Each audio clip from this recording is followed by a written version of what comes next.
I once did an interview with the director of the most famous collection of old master paintings in Britain, the National Gallery in London. This director was a much respected chap. Everyone admired what he'd done in his gallery, including me. But somehow, the conversation turned to sculpture, a particular passion of mine. And I was telling this director why I thought sculpture was so important, so crucial, when suddenly he interrupted me. No, Waldemar, he said. Sculpture is just something you trip over when you step back to take a better look at the paintings.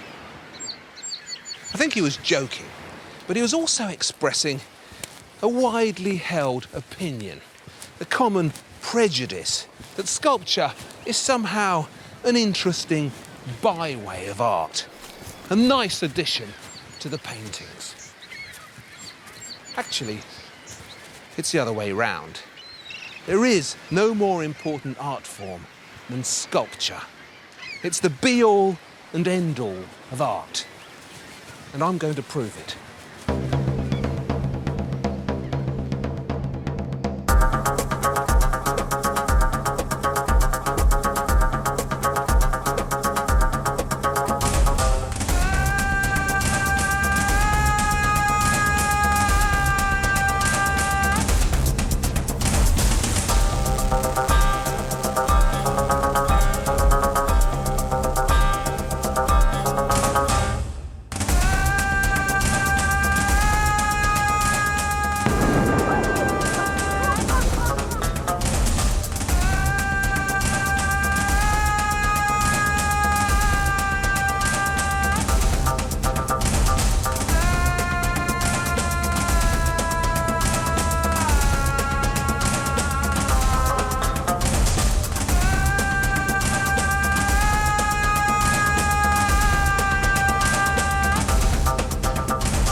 My plan here is to make 3 films about 3 of sculpture's most important subjects. One's going to be about leaders.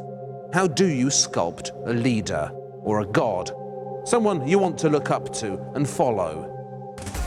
Sometimes we've got it absolutely right. Other times we've got it horribly wrong. Another film is about us and the landscape.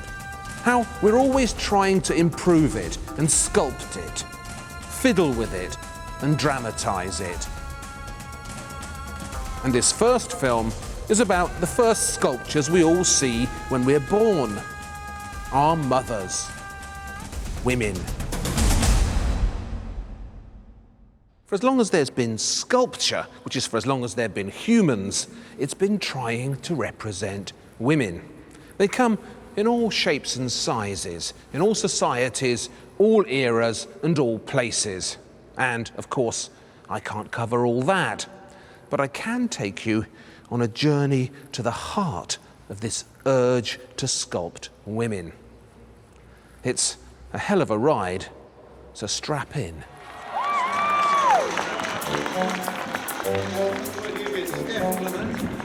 First time you are ever here in London? Yeah, it's my first time in London and my first Tour de France, so thank you all very much for coming. Sculpture has played many roles in many key human ceremonies, so it needs to be flexible.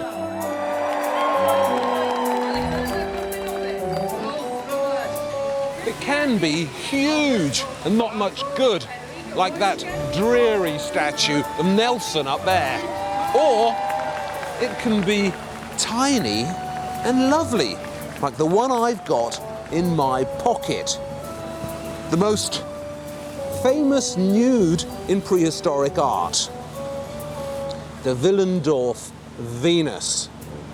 Now she is the great-great-great-great-great-great-great-great-great-great-great-great-grandmother of that statue there. This is a portrait of a lady called Alison Lapper by Marc Quinn.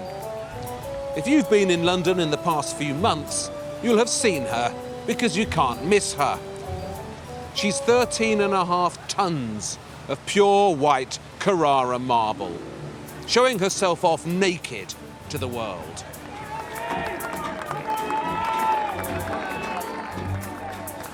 Alison Lapper was born with no arms and very short legs, a congenital condition that you also find with thalidomide babies. But a few years ago, she got pregnant, and Marc Quinn made this sculpture of her. Alison Lapper, pregnant. Now, I've heard people say that this is an outrageous and inappropriate thing to put on a pedestal in Trafalgar Square, that it's ugly and doesn't belong here. But you know what? The opposite is true. If anyone belongs in Trafalgar Square, it's Alison Lapper. First off, she's noble, brave, and encouraging. You want heroes? Well, this woman is one. And second, she's a celebration of female fertility. A pregnant woman with these fine breasts and a baby inside her. And that is a much more appropriate and much more traditional subject for a sculpture than any general or any admiral. Go back to the beginnings of humanity. Get as traditional as you can get, and you'll find a world packed with the ancestors of Alison Lapper.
Real Venus of Willendorf. Fake Venus of Willendorf. I brought the fake one along because I'm not allowed to touch the real one. She's too precious and old. But I wanted to show you just how snugly she fits in the hand, how rubbable and touchable she is. And that surely is what she was made for, to be handled.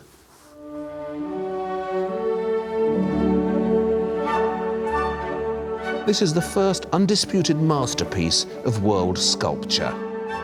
She was made about 25,000 years ago, and they found her in 1908 near the village of Willendorf in Austria, and quickly started calling her the Venus of Willendorf, a cuddly beauty from the dawn of prehistory. As you can see, she's got no feet. That's not because they've been lost, but because she's never had any. She's never been able to stand up. So she must have been made to be carried around. That's why she's so tiny and transportable. She's a lucky charm or talisman, something you took with you to help you get something important.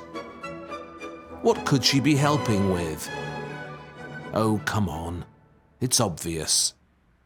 The huge breasts, the big stomach, that sweet and puffy little cleft between her legs. It all speaks unmistakably of motherhood.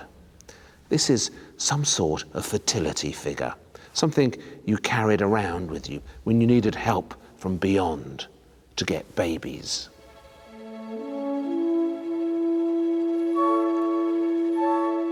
There are people, though, who say she's not actually pregnant, just very fat. and that our primitive ancestors were, for kinky ancient reasons, celebrating fatness.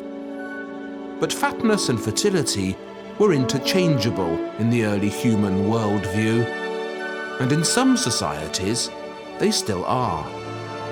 There are tribes of Tuaregs in sub-Saharan Africa who force-feed young girls goat's milk to make them fat and fertile. And research done on various tribes in various places suggests a continuing preference for the larger woman, for big bottoms and motherly thighs. I asked a scientist I know why that might be, and he gave me the obvious answer. Estrogen, the female sex hormone. It stimulates fat deposits on the buttocks, the breasts, the thighs, and without it, you can't get babies.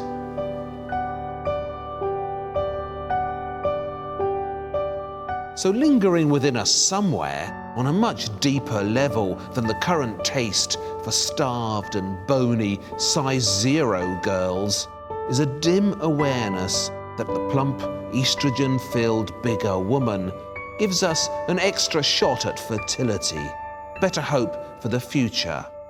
And believe me, the early history of sculpture is packed with proof of this instinctive human fondness for the fuller figure.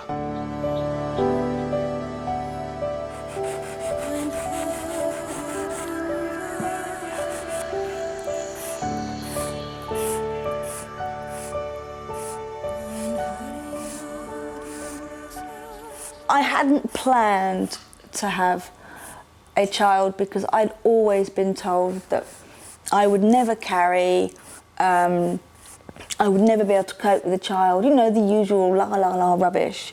And I kind of thought that, all right, I'm going to be auntie rather than mother. And it's weird because I've kind of resigned myself to that and was quite comfortable with it.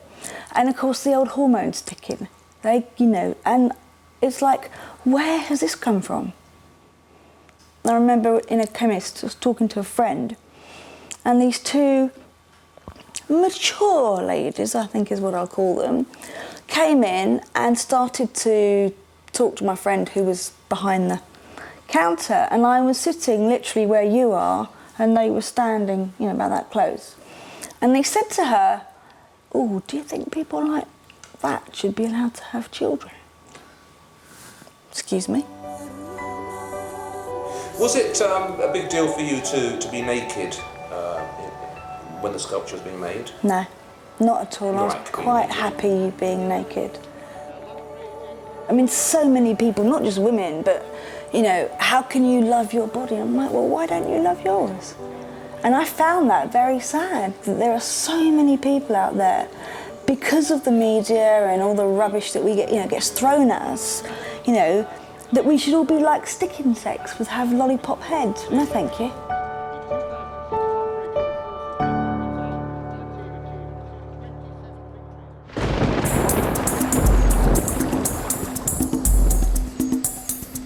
I'm in Nigeria in the middle of the rainy season.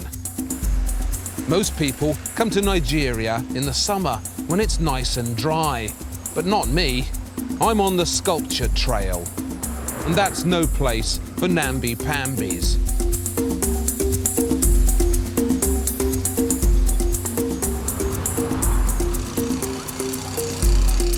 This is the Yoruba village of Igbora, and this place is special.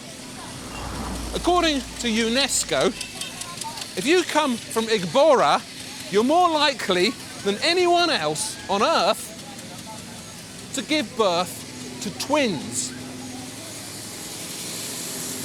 For reasons that no one has adequately explained, if you're a Yoruba woman from Igbora, your chances of having twins are 4 times greater than if you're a London girl. But this extra fertility brings extra dangers. The Yoruba have more twins than anyone else, and they lose more twins than anyone else. The infant mortality rate around here is grim. So, to compensate for these heartbreaking infant deaths, the Yoruba have turned to sculpture.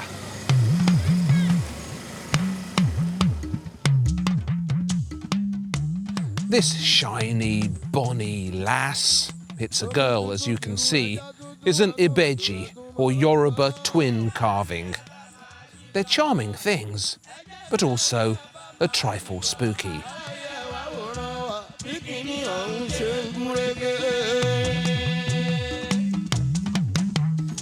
If one or more of these twins dies before or during the birth, the Yoruba commission a local carver to make a special sculpture that replaces the dead twin. Now the mother washes this sculpture, she feeds it, she carries it around with her. The sculpture takes the place of the dead twin. And the Yoruba call these special sculptures Ere Ibeji, which means sacred image born of two.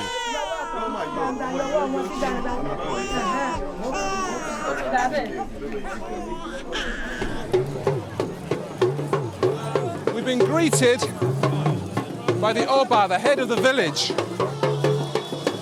I was expecting a couple of people to turn up, but they seem to have organised something bigger than that. The whole village is here. Ah. Yes, here? Ah, okay. Right. Looks like I'm sitting next to the king on the throne. So I settled myself down on my royal plastic throne when suddenly something starts going badly wrong with my eyes. And I start seeing double. Nobody at this party is one person anymore. They're all repeated.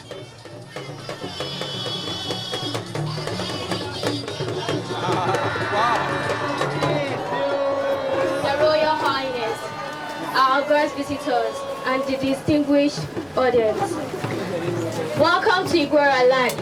A brief goodwill speech to receive the BBC visiting documentary team by His Royal Hang on a Majesty. minute. BBC? It looks like no one around here has heard of Channel 4 before. Oh well, in for a penny, in for a pound.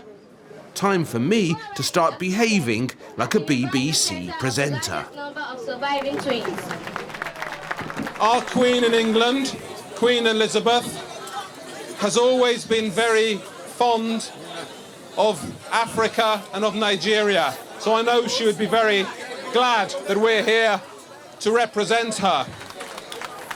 I expected to see 2 or 3 twins when I came here, but now I see that everybody is a twin. That goes down well. And look what I get as my present. 4 brand new, specially carved pretend Ibeji. Thank heavens they're not real. Can you tell us the story of these, please? Sit down here and tell me properly. No, I'll sit down after you. You first. Okay. The mothers of these 2 and the mother of the 2 of them, they have died. Ah. They are about 60 years old. These are 60 years old? Yes. This one, the daughters of her senior sister. These are her sister's daughters? Yes. They both died? They have died. The Yes. mothers too have died. The mothers of this and the father have died too. So the parents have died as They well? have died. So how do they look after these Ibeji? Weekly they bath them with sponge and soap. Every week? Every week. Is there a time when you no longer have to look after them? until she dies. Until she dies, she has And to then look somebody after else will inherit the caring for them. them. I see. And who will inherit them when she dies? Take over. Her own sisters. Your sisters will. Knowing what I know about these fierce little sculptural munchkins, half god, half baby, I don't feel too comfortable in their presence. I don't believe in magic, so I don't think Ibejis do what people say they do, but part of my brain, a dark and very ancient bit somewhere at the back, can't help feeling spooked by these things. That's sculpture for you. It frightens the parts that other arts can't reach.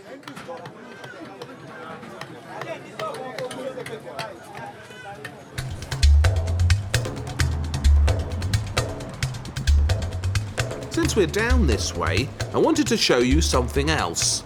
More of the local sculptures. They're a bit of a distraction, nothing to do with babies or fertility, but I wanted you to see them anyway because they're so damn beautiful. Or at least they would be if most of them hadn't been nicked before I got here. The Ife heads.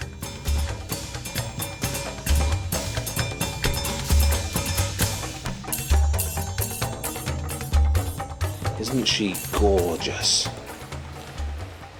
You know, people always think that African sculpture has to be tribal and fetishistic. And some of it is, as we've seen, but some of it isn't. These magnificent heads were dug up about 100 years ago in Ife in southern Nigeria. And when they came out of the ground, they were so sophisticated, so serene and elegant that people simply couldn't believe that these were African. One theory was that they came from the lost city of Atlantis. And another idea doing the rounds was that they'd been made by a lost tribe of Greeks who'd somehow wandered across the Sahara, ended up in Ife, and made these. Too good to be African. What a disgraceful and typical opinion. These are African, all right. Those mysterious marks on her face are probably tribal markings that you still see around here. Insistent little reminders that human beings are sculptures too. As I said, these are a distraction. We shouldn't really be stopping here. Except for one thing. The Ife heads are clearly a celebration of female beauty. And female beauty is relevant to our investigation. Very relevant.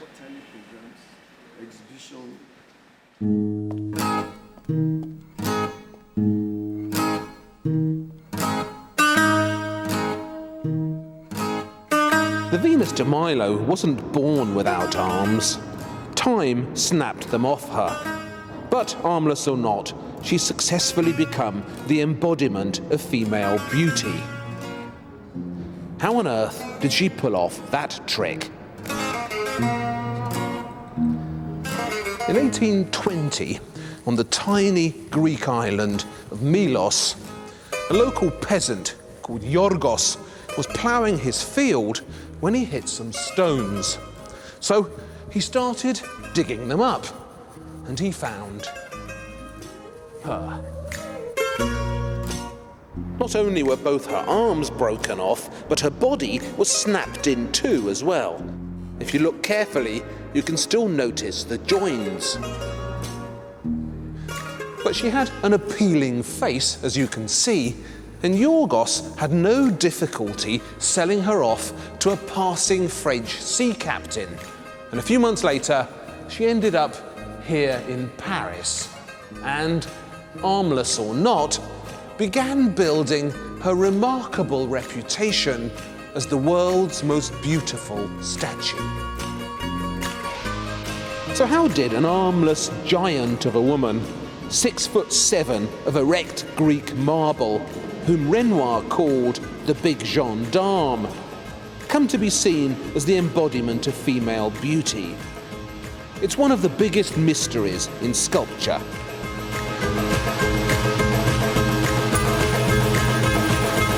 Have you ever wondered what Venus would have looked like with her arms back on? I have. So, I did some research, consulted some experts, and had this model made. Here's a sneak preview. Who would have thought it, eh? More of that in a moment. What's actually being shown in the Louvre's celebrated masterpiece is Venus winning a famous mythological competition called the Judgment of Paris. Paris, a mortal, was summoned by the gods to decide which of three goddesses was the most beautiful. Minerva, the goddess of wisdom, Juno, the queen of the gods, or Venus, the goddess of love. The winner would be given a special apple to mark their triumph, the apple of discord. The goddesses all tried to bribe Paris, and Venus, the sneakiest of them, promised him the hand of the famously gorgeous Helen of Troy. She knew he'd never resist that. So Paris gave the missing apple to Venus, and that's the moment the sculpture shows, Venus receiving Paris's apple and being officially chosen as the most beautiful of the goddesses. So one of her missing hands is holding the apple, while the other is pulling up her robe as it slides sexily down her hips. And, as you can see, she's highly coloured, downright gaudy, because all Greek statues were originally coloured.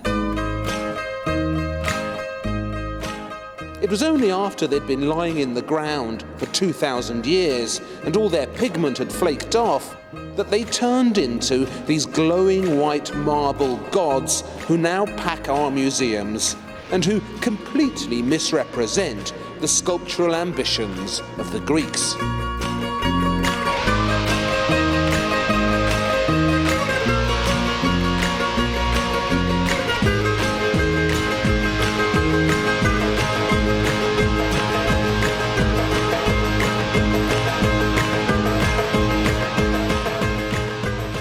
If the Venus de Milo had stayed like this, would she still have become the world's most desirable statue?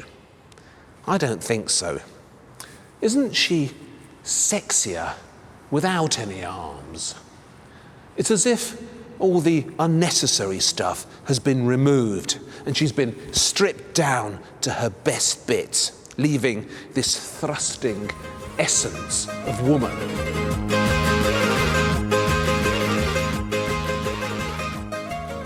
If I was a sculpture that had come from Greek times and my arm was off or my head was half off or what have you, you're somehow iconically beautiful.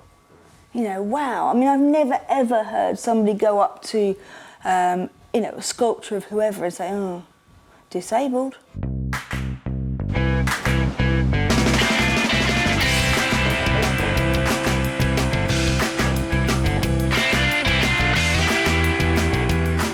Los Angeles, the city of angels, home of the beautiful body. Look, there's an angel over there, and there's another one. If there's one place on earth where a woman wouldn't want to be lumbered with good childbearing hips and big motherly bosoms, it's LA.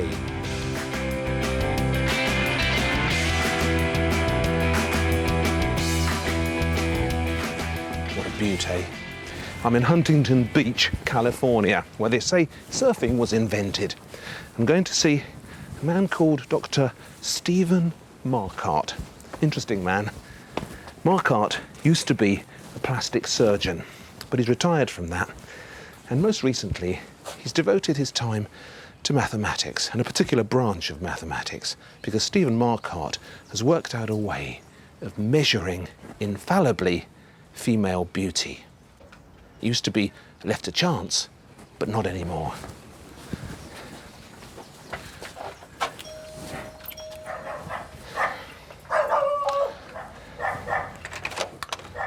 Stephen Marcotte. Yes, sir. Hi, Waldemar from London. Waldemar, nice to see you. Spoken on the phone. It's nice for me finally to get here. Well, you look very casual for Southern California. Well, I thought I'd dress the part. Good. You look good. This is your den, Frankenstein's den. Yes, it is. Frankenstein's den. How long were you actually a plastic surgeon? I mean, is that... Well, actually, I started out at the university as an engineering major, so I studied math and physics, and that's how I know all about mathematics. And then I went on to study surgery, so I began studying and traveled all over the world trying to find who knew what beauty was, and it turned out nobody did. So this mask that you refer to, I mean, this is your perfect diagram, as it were, of a woman's face, of ultimate beauty. Is that right? Yes. I didn't create this mask, and I want that to be clear. I didn't really create this mask. I discovered it. It's been in our brains, we think, for at least 10 to 20,000 years, at least. And every beautiful face, starting with Queen Nefertiti, is the far back we've gone. Queen Nefertiti was considered beautiful almost 4,000 years ago. She's considered beautiful today. She fits this mask almost exactly. And so do it on my head. Go on. I think you'll find perfection there. Go on, just get that caliper out and measure some. Well, I'm going to get a different stuff one on me here because it has. Whoops. Sorry. This one is the soft. Extra large It won't poke caliper. you. It doesn't have sharp edges. Now, I told you before that the distance from the nose to the bottom of the teeth should be about the distance to the chin, and your chin's just a little bit long, but it's pretty darn close. Yeah. Okay. Now, if I check your smile real big, the width of the mouth should be about 1.6 times the width of the nose. Very close. It's amazing. Perfection. It is perfection. Yeah. Obviously, people out there are fascinated in my beauty and my proportions and things. But we're here to talk about women, really. Right. Because feminine beauty is what really intrigues me. I thought we could maybe focus on one of our famously beautiful English girls, Victoria Beckham, who's living here in Los Angeles now with her husband as a football player. I mean, she is a kind of classic modern celebrity beauty. Allegedly. I mean, have you done some work on her? I mean, does she do the caliper trick? Now, Victoria Beckham is a nice-looking woman. She's attractive, but she's no great beauty. This is my Victoria Beckham. You see, she has a very beautiful nose, really pretty lips, pretty chin, gorgeous eyes. Well, here's the real Victoria Beckham. Do that again. Okay, here's my Victoria Beckham. I see. So this is her improved, right? Yeah, well, here's the way I would change her, and it doesn't take much change to make her extraordinarily attractive. I think she's beautiful. And all I did with her is I took and I shortened her chin a little bit in this area right here. I reduced the width of the height of the lower lip and increased it slightly in the lower lip, and then I refined her nose a little bit. All very easy procedures to do surgically. Of course, the obvious thing that emerges from this is that if we did all look like this, the perfect face, what a boring lot we'd be, wouldn't we? I mean, no. No? No. Tell me more. I'll show you. We'd all look like that. Because the mathematical template predicts physiologic health, and by physiologic health, I mean it predicts mental and physical health. So what you're saying is that survival of the beautiful is the same as survival of the fittest? Yeah, exactly. That's exactly right. It is exactly the survival of the fittest. The fittest are the healthiest, period. That's all it is. And so what we call beauty is just nature's way of getting us to hook up with people who are physiologically healthy, are the fittest. I suppose he's right, and beauty is a survival mechanism. But are we really talking about ideal beauty here? Or are we talking about ideal deformity?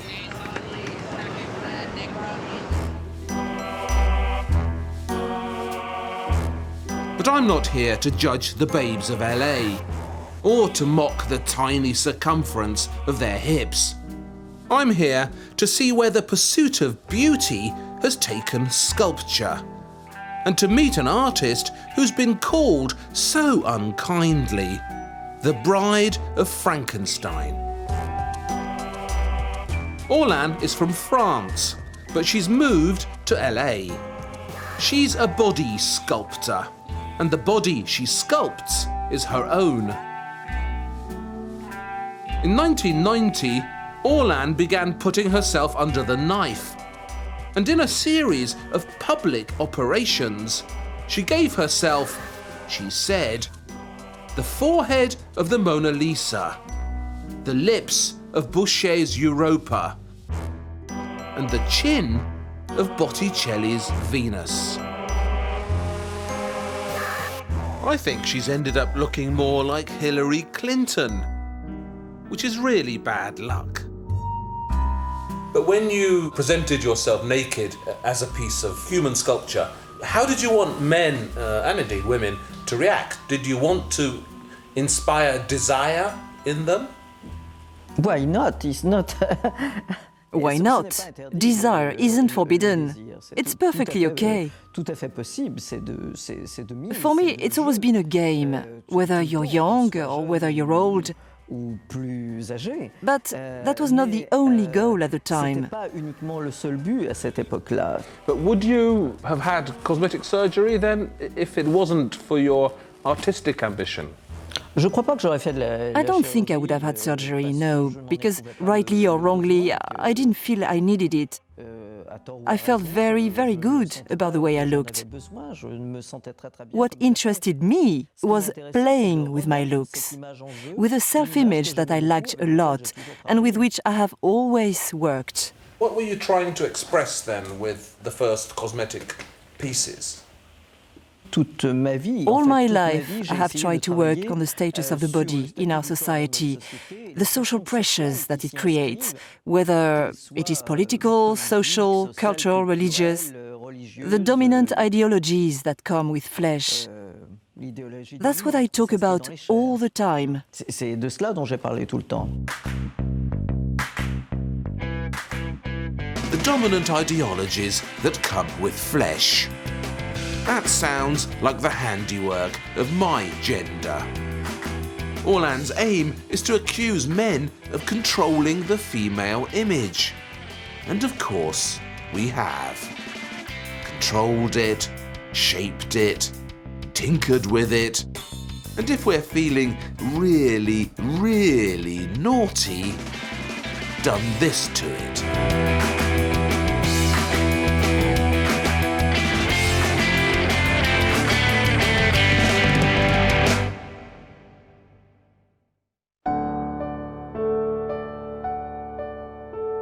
When Greek statues lost all their colour and became unnaturally white, they gained a false aura of perfection that never fails to impress us. Ever since the Venus de Milo was dug up, she's been micro-measured and probed as various clever mathematicians have tried to work out the exact scientific ratio of her beauty. There's this thing called the waist-to-hip ratio. Apparently, every culture around the world is attracted to women with a waist-to-hip ratio of 0.7. Now, Marilyn Monroe had a 0.7 ratio. Kate Moss is apparently 0.7, and so is the Venus de Milo. Now, of course, it was the Greeks themselves who invented the science of proportions. The great Pythagoras was the first mathematician to come up with a scientific formula for beauty based on the golden section. But if you read ancient writers on this subject of sculpted goddesses, what concerns them most is not how perfect their proportions were, but how amazingly lifelike they looked.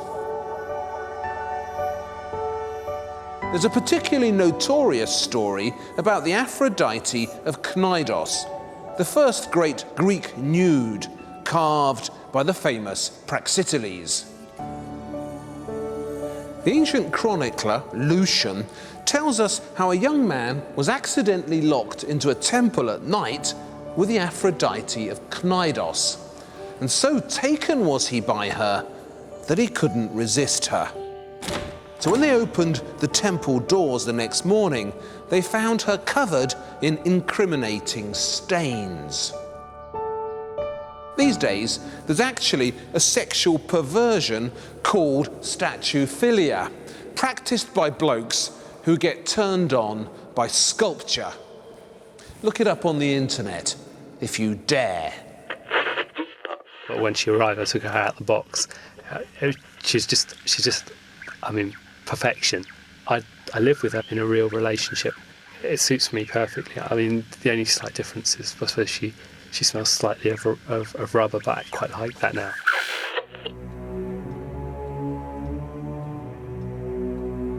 You'll have noticed that this film is getting darker. That's because we've begun our descent into sculpture's deepest corners, its blackest recesses. A huge amount of sculpture's action takes place down here. Right now, I'm sitting in one of the few safe seats in this dangerous territory, in the private study of Sigmund Freud. Freud once admitted that he had two addictions, smoking and sculpture. He was an obsessive collector of tribal bits and pieces and gathered up all these antiquities, 2,000 of them, which he would rotate on this desk, carefully examining each one in turn. Interestingly, he only took up collecting sculpture after the death of his father. So, in some vague Freudian way, all this was some sort of compensation or substitute for his missing dad, which won't surprise you at all, will it? Because if we've learnt anything in this film, it's that sculpture has always been in the business of supplying stand-ins. Freud had a theory about what he called the fetish. Now, I'm out of my depth in the deeper regions of outer psychology, but as I understand it, the fetish was a substitute for something else, a stand-in, a replacement, filled with special power. The theory goes that a traumatized child sees that his mother has got no penis, and he concludes that she has been castrated. So his deepest inner psyche begins casting around for something to take the place of the missing penis, until it finds the fetish. Might be true, might not. What I do know, what I can guarantee, is that sculpture is often called upon to supply these spooky substitutes. Call them fetishes if you must. They definitely have a potency about them, an intense sculptural presence that connects with something very dark and very deep inside here. Have you seen this before? I doubt it, because this is the rarest Beatles cover there is. Beatles collectors would kill for this, but they can't have it because it's mine.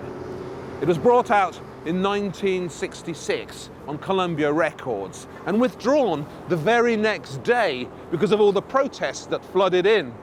As you can see, it shows the Fab Four dressed in butcher's aprons, surrounded by gory chunks of meat, and, most creepily, these severed dolls' parts. Beatles collectors covet this because it's so rare. I covet it because it was inspired by the dark art of Hans Bellmer.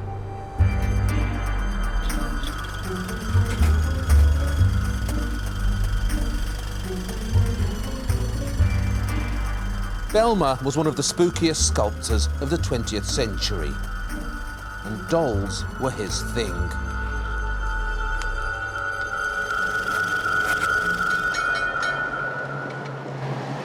I'm in his hometown, Katowice in Poland, where Bellmer was born in 1902. This is the family house, 47 Kościuszko Street. The father was a stern and violent Prussian mining engineer. Bellmer hated him. The mother was warm and loving.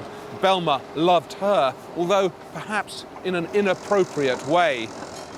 Whatever it was that went on in that house successfully scarred Belmer for life and turned him into a post-Oedipal basket case who went on to express himself in some very disturbing sculpture.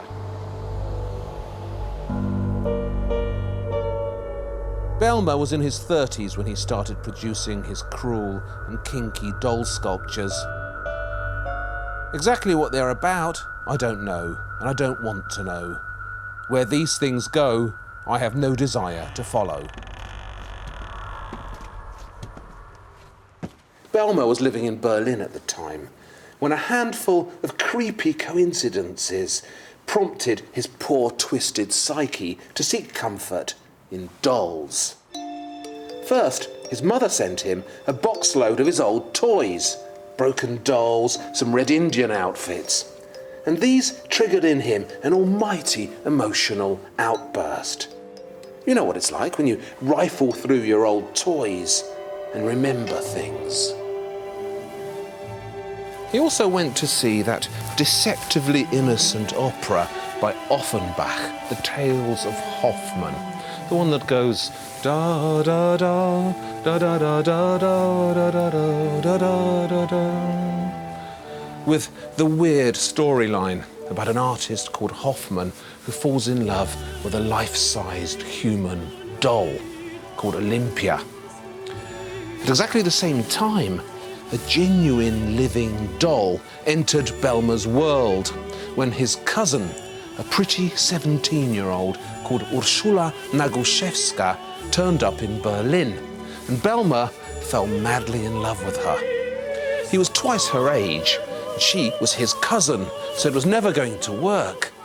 But Belmer's frustrated fondness began expressing itself in those disturbing doll sculptures.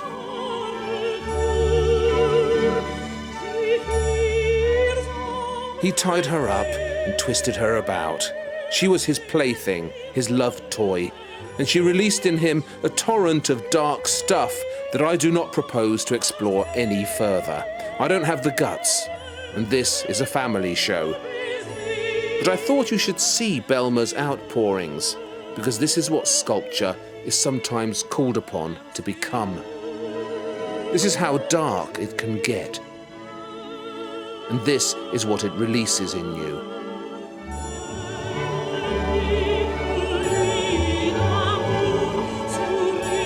There are a million stories in the world of sculpture. This has been a few of them.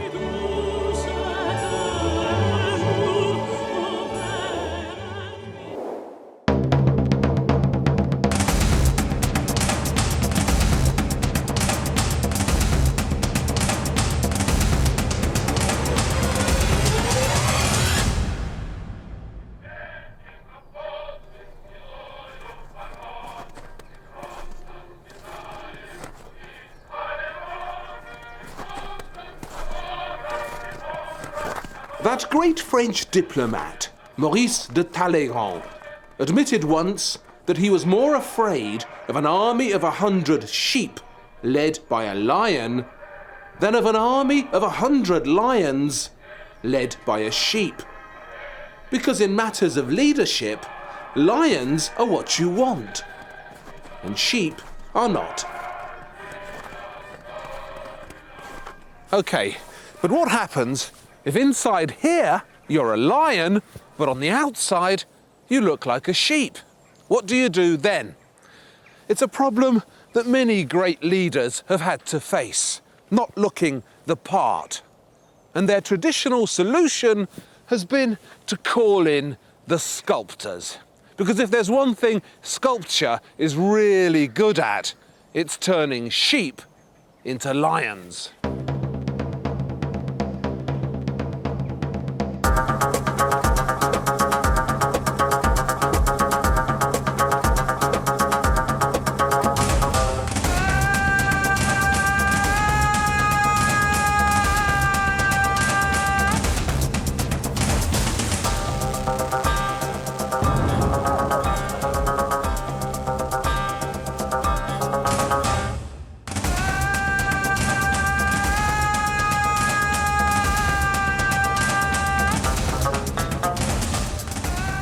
do you sculpt a leader? Someone you want to look up to and follow. Someone who'll guide you and inspire you. It's one of sculpture's oldest problems.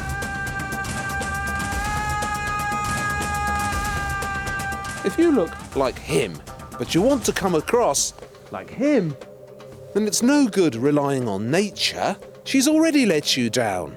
The only firm friend you have, the best friend you have, is sculpture. It's something that all societies of all persuasions, in all eras and all places, have always known. When you need to come up with a leader, get sculpture in to do the job.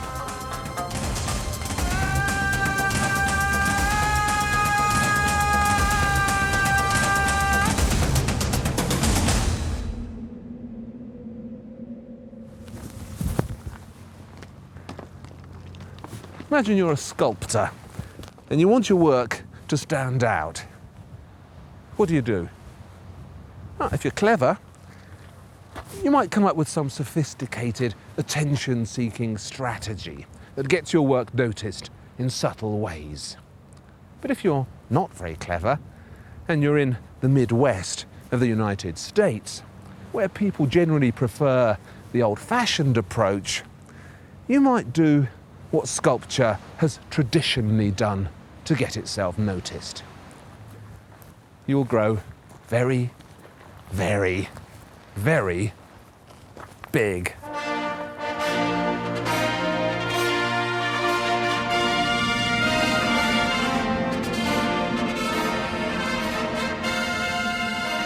In sculpture, equality has never really caught on, as you can see.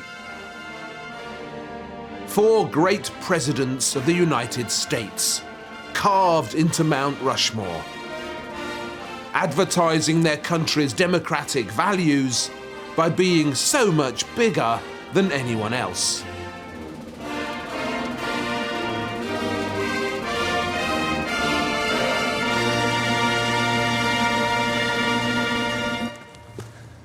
Sculpturally speaking, mountains are dangerous places.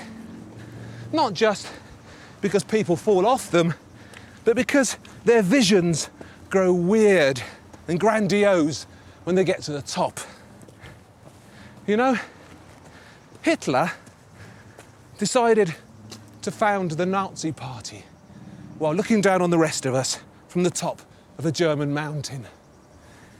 That's what happens to people on mountain tops. They lose their sense of perspective. The 4 presidents, Washington, Jefferson, Roosevelt, and Abe Lincoln, are said to represent the spirit of America. And Mount Rushmore is seen by many as a sculptural shrine to American values. But it was actually built to be a tourist attraction.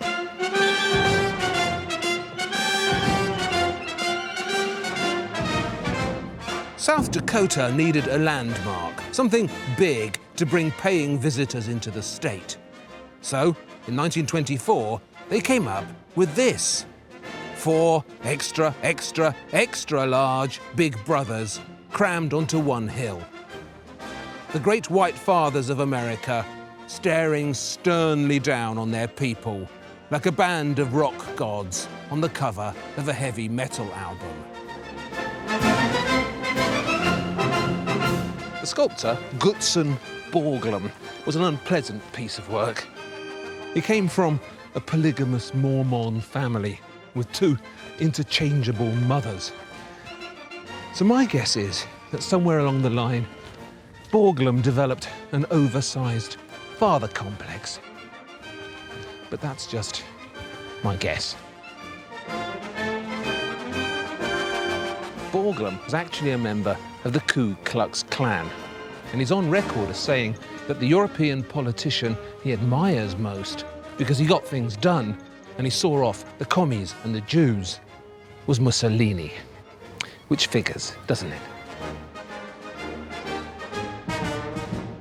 The statues were originally going to be full length, taking up the whole of the mountain. but money was tight and people got realistic. Besides, the 4 disembodied presidential heads seemed to do the job of representing America's past adequately enough, which I suppose they do, if this is your idea of America. The actual carving, or rather the dynamiting, because most of this was created with dynamite, was done between 1929 and 1941. So the story of Mount Rushmore coincides rather neatly with the rise of fascism in Europe, which I suppose could be a coincidence.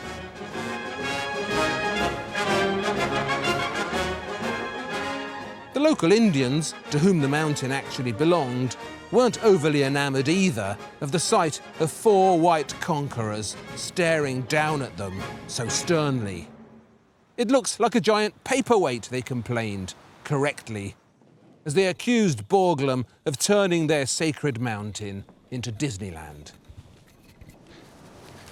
Among the protests was a particularly effective one, mounted by a group of Lakota Indians who took their lives in their hands and formed a human chain across the mountain, where they proceeded to urinate in unison down the great presidential noses of the founding fathers. I know the feeling. When you gotta go, you gotta go.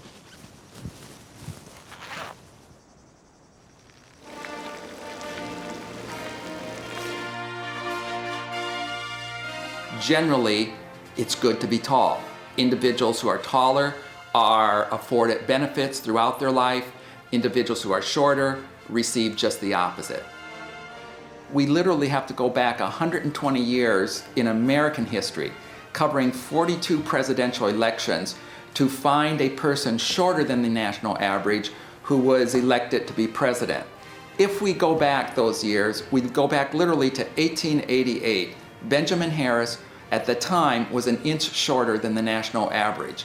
That was the last time that we've elected a person shorter than the national average.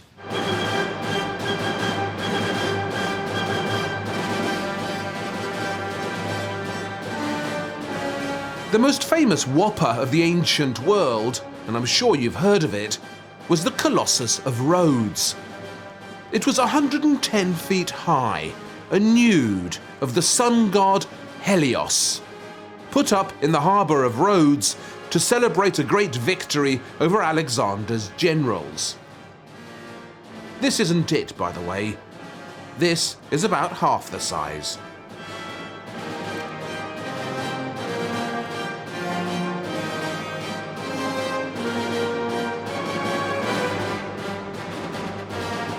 The Colossus of Rhodes only lasted about 50 years. Then an earthquake took it out, snapped it off at the knees. And when it fell to the ground, people could have a good look at it. And according to Pliny the Elder, the thumb was so big that most people couldn't get their arms around it. And all the fingers were the size of an average statue.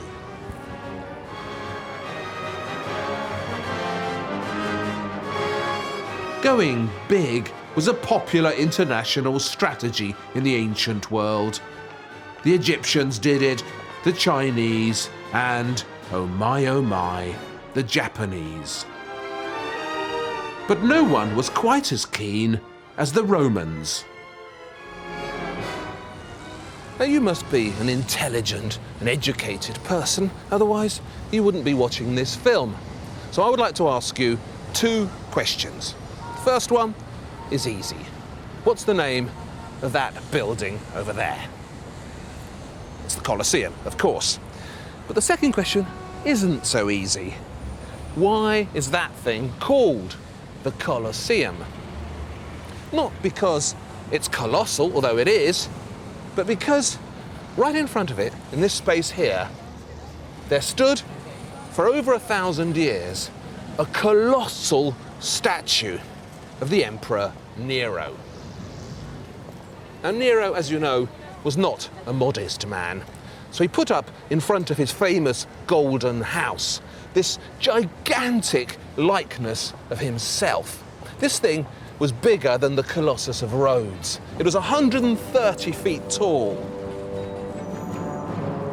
You couldn't miss Nero's Colossus, so after his death, his successors found an excellent new use for it. By swapping its head around, they found they could give it a new identity. And by the time it ended up here, it had become a sun god again, Apollo. Nero's Colossus was supposed to have magic powers. There was a famous prediction about it by the venerable Bede. As long as the Colossus stands, predicted Bede, so Rome shall stand. When the Colossus falls, so Rome shall fall. And when Rome falls, so falls the world. That turned out to be wrong, because sometime in the Middle Ages, the Colossus by the Colosseum was indeed pulled down and melted. But at least it had awakened inside the Italians their huge appetite for big sculptures. Book of Samuel 1:17, and there came out of the camp of the Philistines a champion called Goliath, and his height was 6 cubits and a span. 6 cubits and a span. That's more than 10 feet.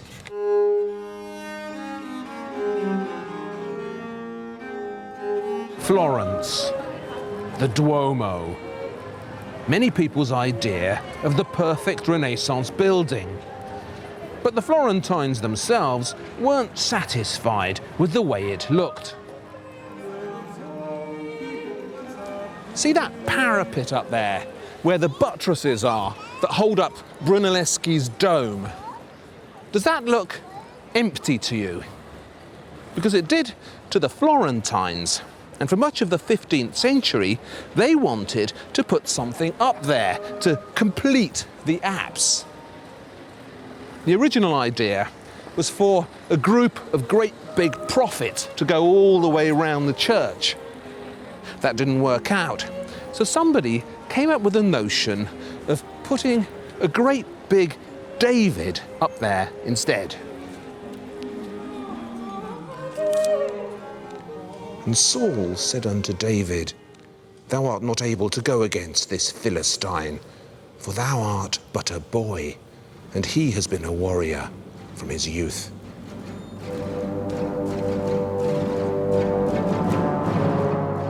David was the unofficial patron of Florence. The idea of this little shepherd slaying the giant Goliath with a rock appealed mightily to the Florentines. They identified with it. And in around 1500, when the famously wicked Cesare Borgia turned up at the city gates and menaced Florence, the Florentines did what every human society has done since the beginning of time. They roped in sculpture to work some magic for them and to sweeten the gods. And David took 5 stones out of the brook and put them in his shepherd's bag. And he took his sling in his hand and he drew near to the Philistine.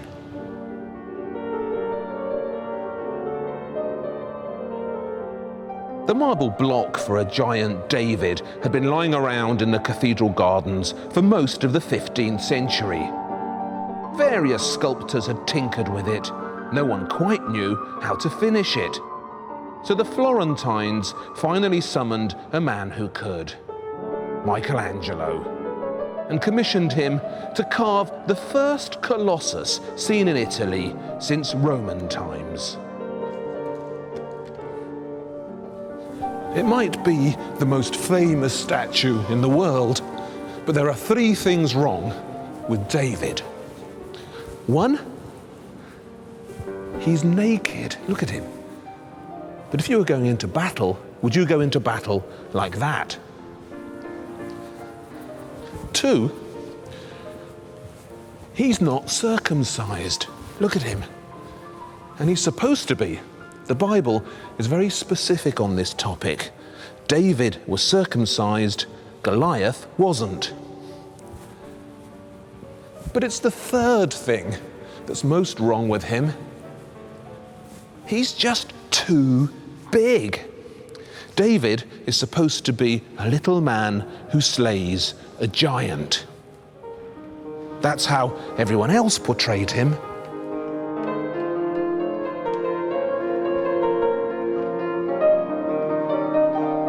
People often say that his proportions are wrong. The head is too big. Look at that huge right hand. But remember, he was originally meant to have gone on the parapet at the top of the cathedral, much, much higher than this. So Michelangelo has cunningly adapted his proportions. And there's no real need for all the detail up there either. Look at the tendons standing up on his neck, the veins on his right hand, and that strange frown on his face. Is he puzzled? Is he angry? I can never tell.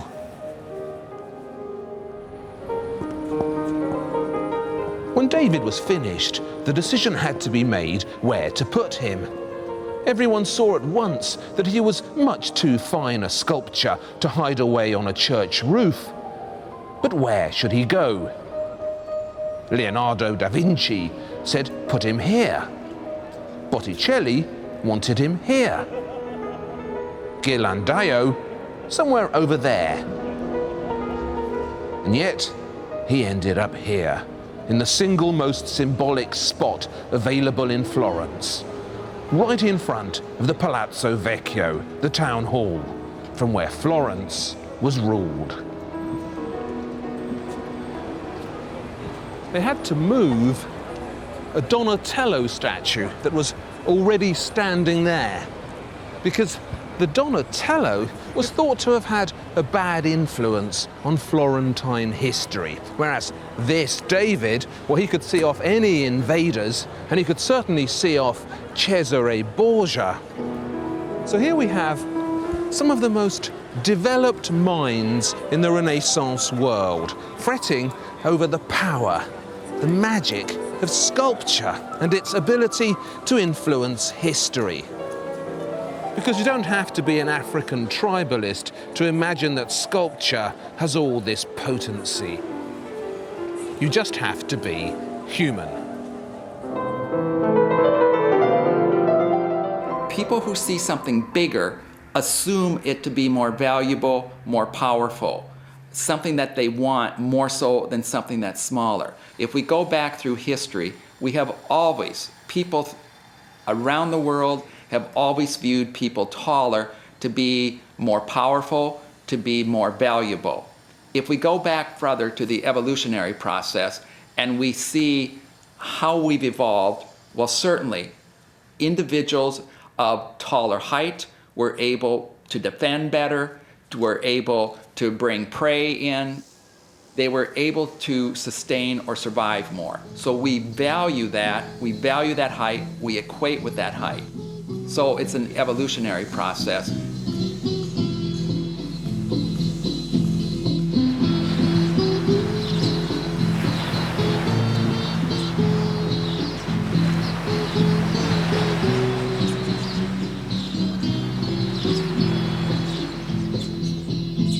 There are around 2.5 million islands in the world, and many of them are, of course, very beautiful. But only one that I know of sends a shiver up my spine when I hear its mysterious name and envisage its mighty ghosts. I think you know where I mean. Easter Island. There's nowhere else like Easter Island. It's terrifyingly remote. Go east and eventually you get to South America. Go west and eventually you get to Tahiti, but only eventually. So the first people who managed somehow to arrive here, the original Polynesian settlers, must have been seriously reckless and brave travellers. And they must have liked what they found here a lot, because they stayed and they thrived and they multiplied. Boy, did they multiply.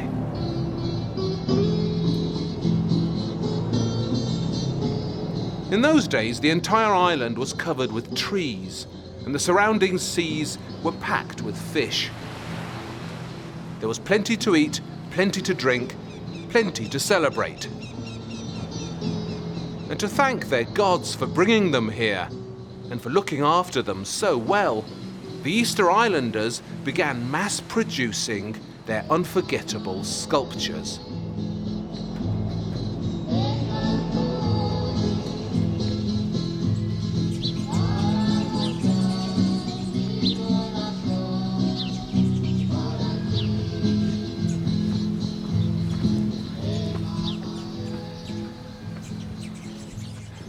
They're called moai. Haunting things, aren't they?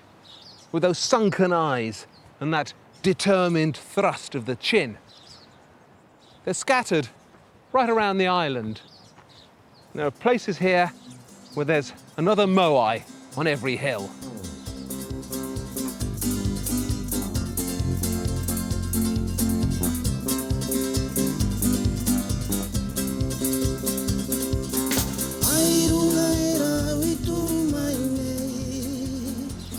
The theory is that these things began life as portraits of actual people, important tribal chiefs, great ancestors and leaders.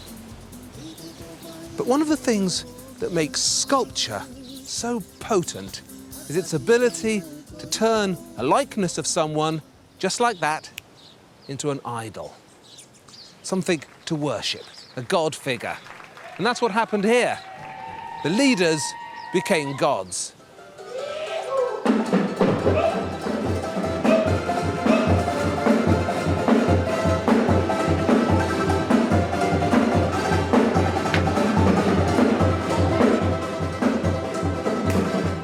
don't know if I've ever been to an artistic site quite as wacky as this one. It's the quarry where all the stone for the moai was mined. And every crevice, every overhang seems to contain another statue in a different stage of completion. I mean, look here. Nose, mouth, chin, it's a moai.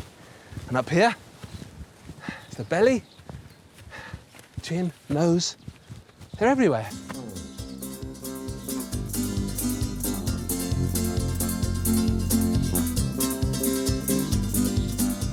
This one here, El Gigante, is the largest statue ever started.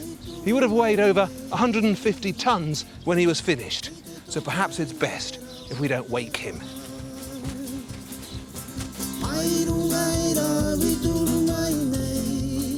The statues were carved up there at the top of the mountain, then pushed down the side so they slid to the bottom, down here where they were finished, and then transported to all corners of the island, where they stare so fiercely into eternity and keep their divine mission so close to their chests.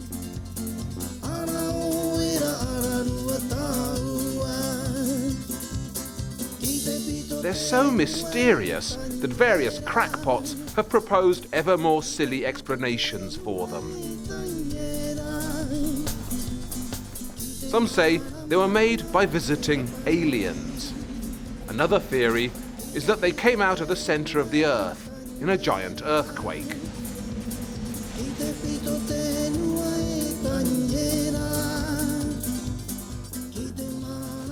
Here's another Easter Island mystery, a real one.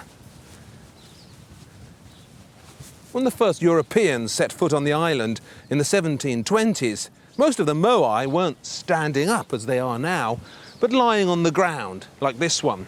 Some with their face up, some with their face down. Everyone assumed that the statues had been toppled by a natural disaster, a tsunami or an earthquake. But then they began to notice a pattern to the destruction.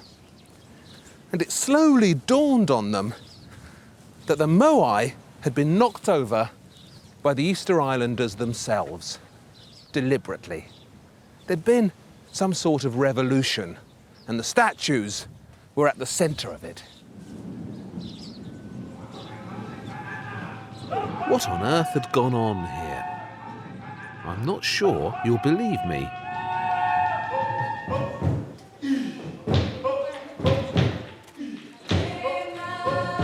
It was all down to wood.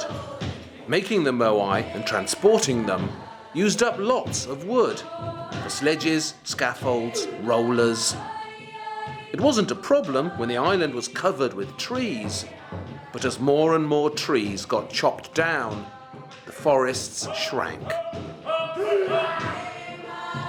No wood meant no canoes. No canoes meant no fish and no escape. Thus, the islanders found themselves trapped on their ex-paradise with nothing to eat and no way of getting out. So they took it out on the gods who had betrayed them.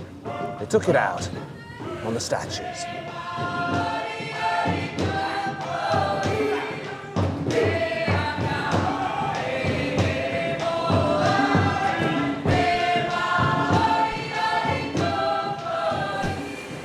I don't know if you can make out these paintings up here.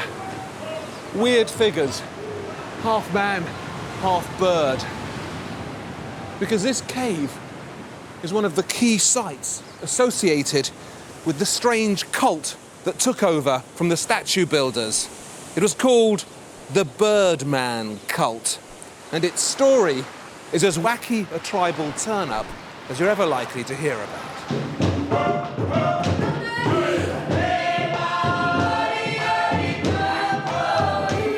Easter Island society was divided into two main classes. The privileged, who built the statues and who were known as the long ears, and everyone else, the short ears, who worked for them. What seems to have happened is that all the resources and attention lavished on the statues by the long ears fermented these huge angers among the short ears. When food was plentiful and the going was good, the short ears were happy enough to listen to the long ears. But as the population grew and the forests shrank, so the resentment of the short ears exploded into a remarkable revolution.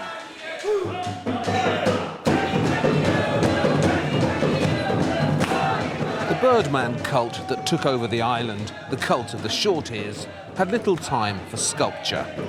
They were too busy thinking up strange new rituals by which to run their society.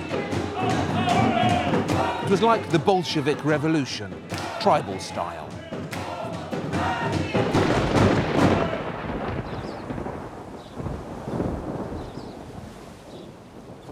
The cult was centred on this lost world of a volcano up on the island's rim, Rano Kau. It's on the other side of the island from the quarry. And over here,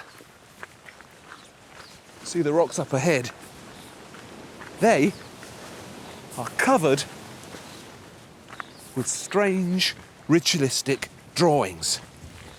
Birdmen, half bird, half man. You can't really see them very well now, the light's wrong. You have to look really carefully. There's three here, see? Upside down, with their heads down. 1, 2, and over there, 3. And out there, see the large island at the end? That's Mota Nui. That was the cult's most important destination.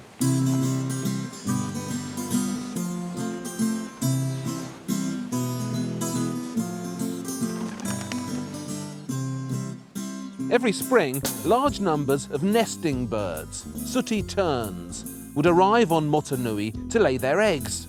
The islanders used to harvest them and eat them gratefully. And it was around this annual arrival of the birds that the Birdman cult evolved its nutty rituals.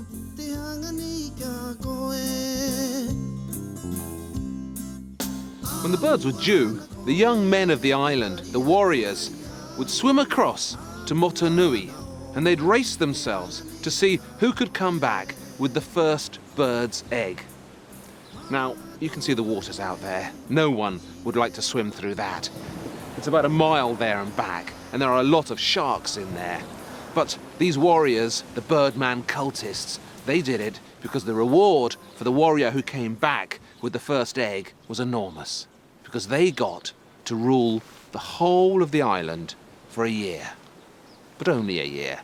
And when their reign of 1 year was up, someone else had to be chosen. And they all went through the same thing again.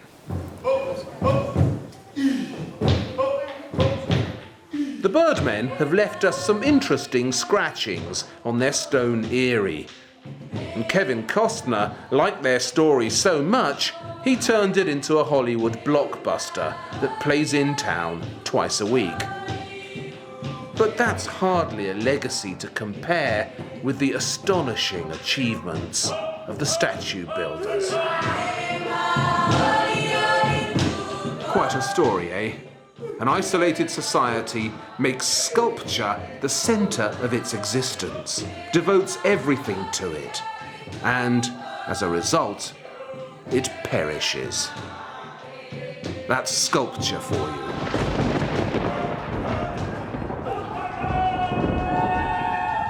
And the Lord said unto them, Blessed are the meek, for they shall inherit the earth.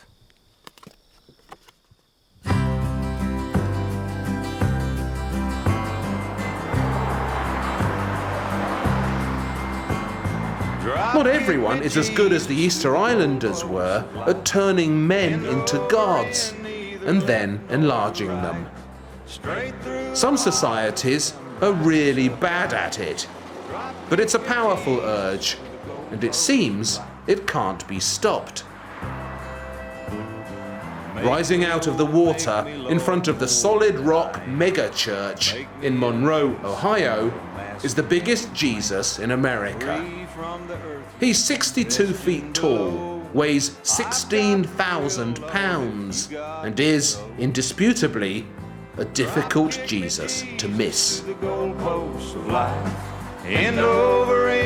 put him there deliberately so he'd be visible from the interstate.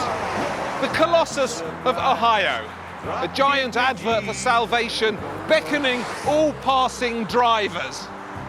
Unfortunately, you get a lot of heathens driving up and down here who've completely misunderstood Jesus' big gesture of salvation. And they've nicknamed him cruelly the Drowning Jesus. Or sometimes, and I think this is even worse, the Touchdown Jesus. End over end, neither left nor to right.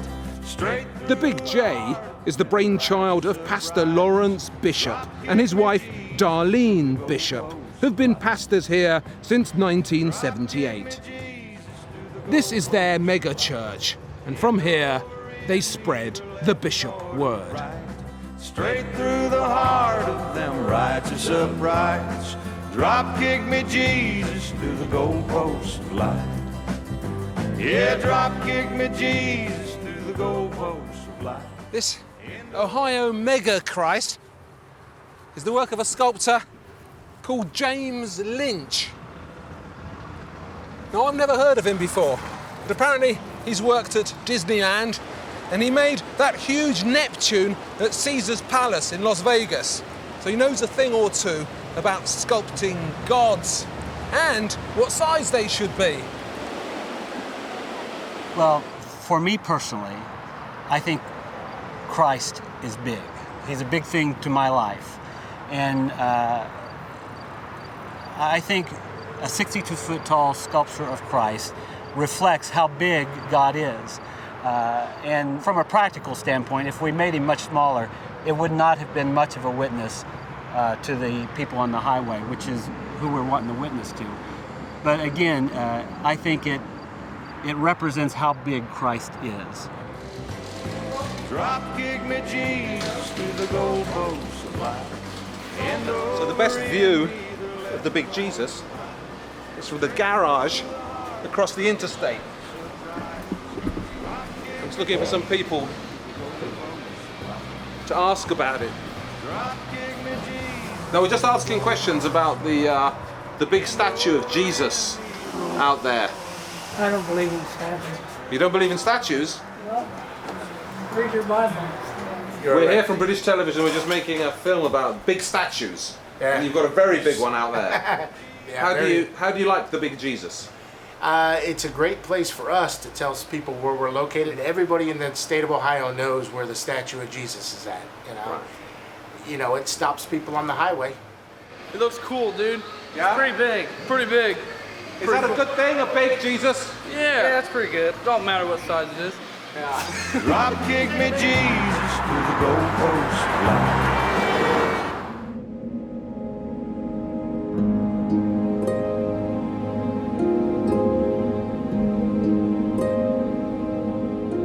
We're back in the Black Hills of South Dakota, 8 miles from Mount Rushmore.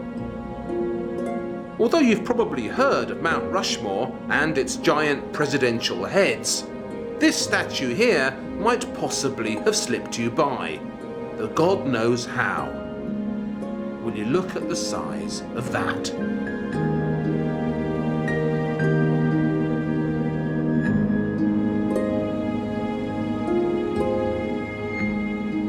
Where does it come from, this mad American compulsion to carve up entire mountains?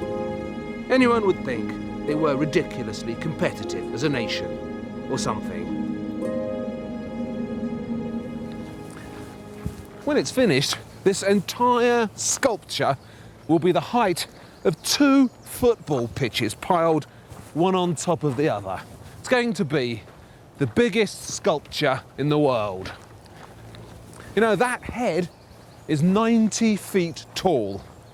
This whole thing is going to be bigger than the pyramids. It shows Crazy Horse, the great Lakota Indian warrior, best known perhaps for whopping General Custer at the Battle of the Little Bighorn in 1876. He was carved as a deliberate alternative to Mount Rushmore by a compatriot of mine called Korczak Żukowski, or as they call him around here, Kozak Zukowski. Żukowski was actually at work on Mount Rushmore with Gutzon Borglum when he was contacted by an Indian chief called Standing Bear. Standing Bear had a very American dream. My fellow chiefs and I, he wrote to Żukowski, want the white man to know that the red man has great heroes too. That was in 1939, and as you can see, it's still not finished. Żukowski spent the entire second half of his life, from 1949 until 1982, carving Crazy Horse. He never took a salary and received no government help. It was a labour of love, or perhaps a national duty. Since his death, his family has kept the carving going, and no less than 7 of the 10 Żukowski children are still involved in this great project. This is what it'll look like when it's finished, if it's finished.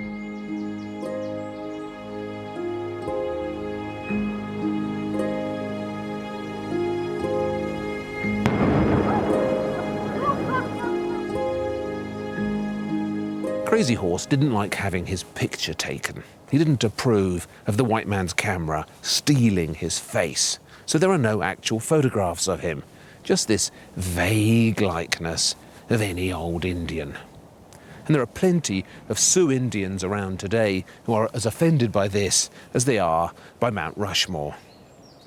The whole idea of making a beautiful wild mountain into a statue is a pollution of the landscape, wrote to the angry Sioux protester, Lame Deer. It is against the spirit of Crazy Horse.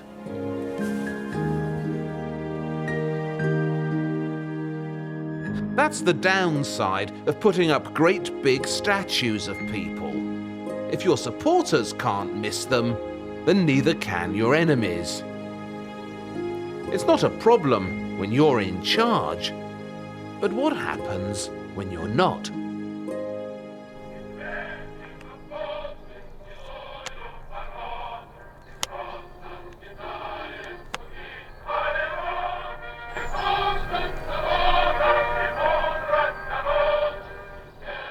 I'm in Lithuania, and this is the world's most notorious collection of Soviet-era statuary. Its proper name is the Grutas Park, but around here everyone calls it Stalin's World.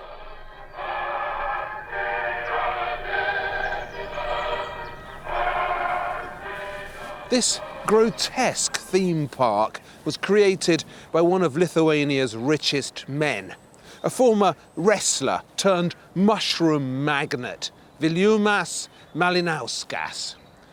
The statues were bought from the Lithuanian government and then dotted about this fake concentration camp, surrounded by barbed wire and pretend guard posts.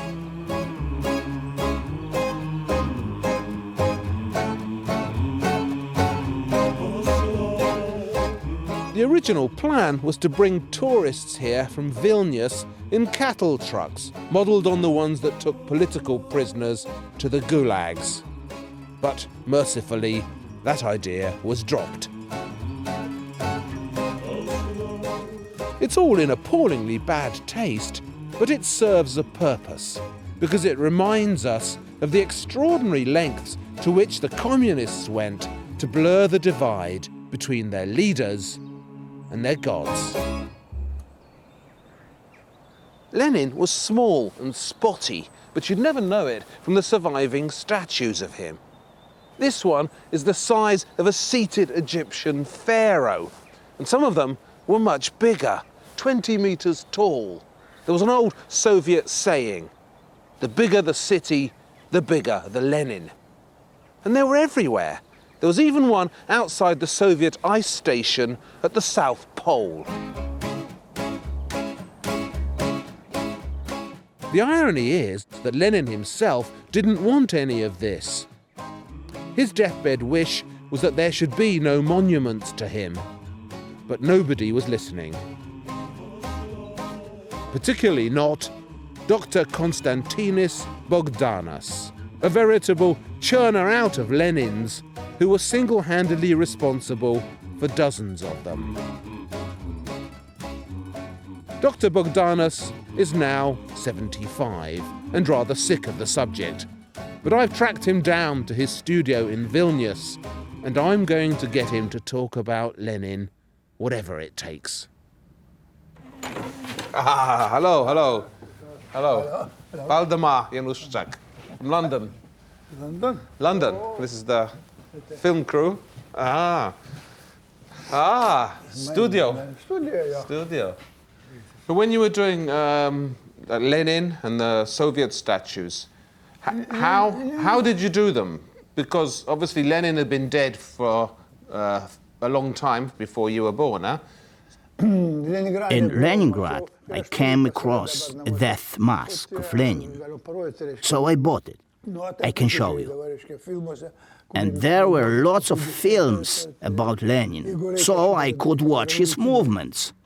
At the time, Lenin was worshipped like a god, but actually we didn't know much about him.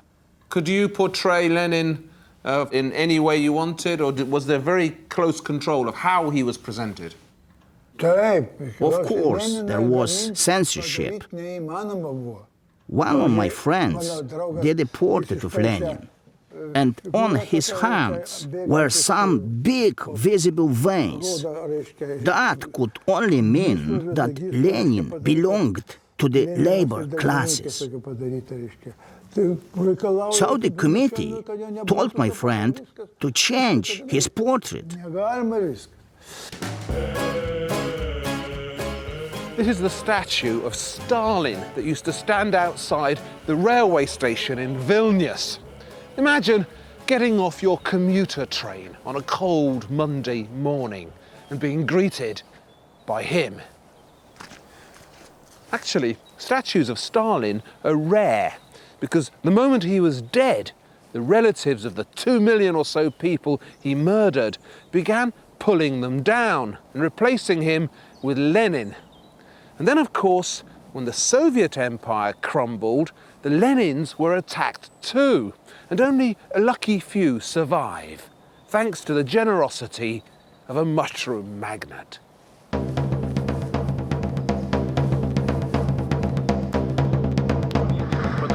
Saddam Hussein, this was darkness. So the moral to the story is, if you are going to put up big statues of yourself, make sure you live forever and are always around to protect them. Because big statues wind up your enemies something awful. And the urge to knock them down is every bit as powerful as the urge to put them up.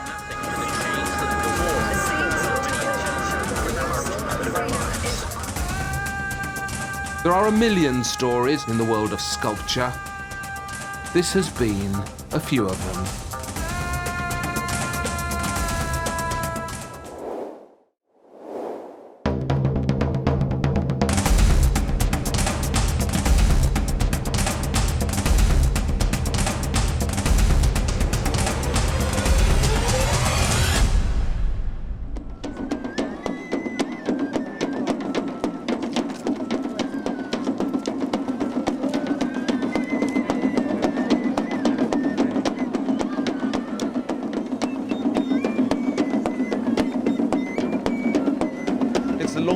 Day of the year, the summer solstice.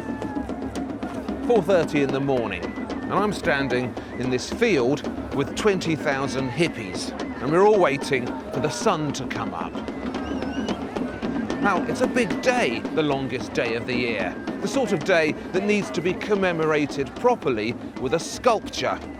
Something huge, monumental, and appropriate, which is exactly what we've got here.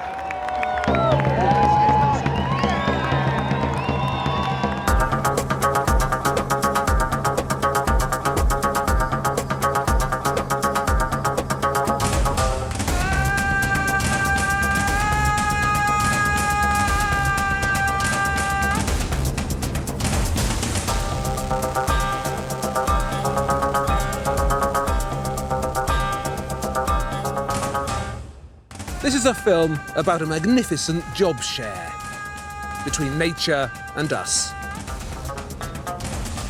A job share that's resulted in some of the world's mightiest and most intriguing bits of sculpture.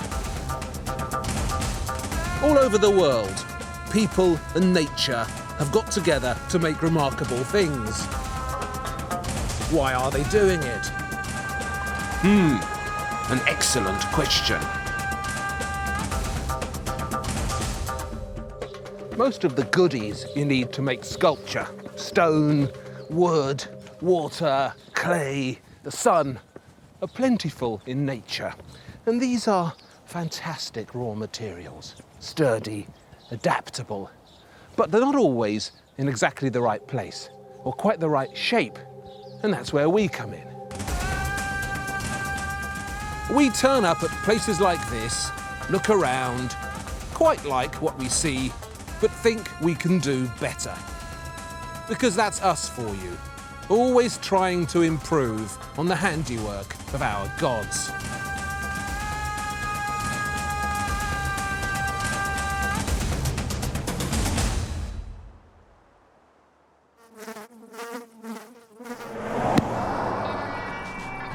I'd rather go and journey where the diamond crescent's glowing and run across the valley beneath the sacred mountain and wander through the... Back in the 60s, a new art movement appeared in American art, called land art. Its ambition was to get people out of the art galleries and to send them careering through the landscape looking for sculpture. And when it's time, I'll go and wait beside a legendary fountain till I see... Land artists did their stuff in places that were difficult to get to. Getting there was part of the fun. And the harder it was to get there, the more you appreciated what you saw when you reached the end of the journey. Providing, of course, you could actually find the damn thing. Excuse me? Hello? Yes. I wonder if you could help me. Hi. We're looking for Spiral Jetty. Spiral Jetty? Yeah, we're told that you know the way. Okay, well, I do. Yeah? Which way is Actually, it? just cut out here and turn right. First fork, you're gonna make a left. First fork left, yeah. Second fork, make a right. Second fork, make a right. Here. Thank you very much, miss. You're welcome. Thank you. And mention all the things I learned. The most famous of all examples of land art was created on the edge of the Great Salt Lake in Utah by a chap called Robert Smithson. Its name is the Spiral Jetty, a giant kiss curl of stone pushed out into the salty waters. I'm gagging to see it, but I'm not sure if it's still there. Smithson made the Spiral Jetty in 1970. What he didn't know at the time was that the water levels of the Great Salt Lake were at a historic low. There'd been a big drought. So he built the Spiral Jetty, and it was visible for a couple of years. And then the water levels of the Great Salt Lake rose again, and it disappeared completely. As far as anyone knew, forever.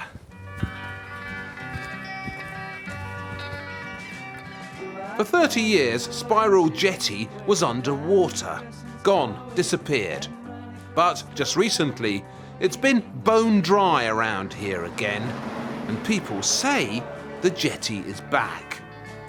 And nature has just been toying with us.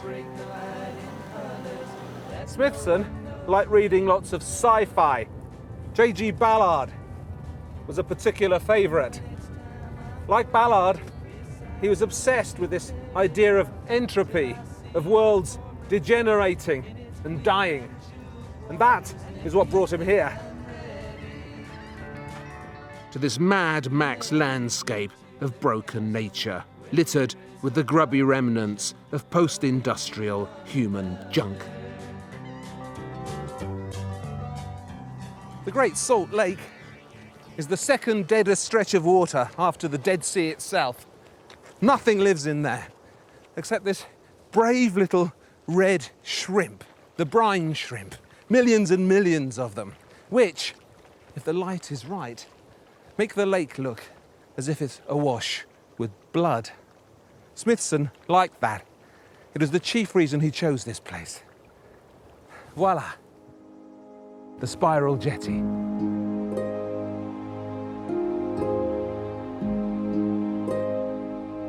It's actually made of black basalt collected on the shore. A local construction company built it in a week for just $9,000. The world's most famous bit of land art.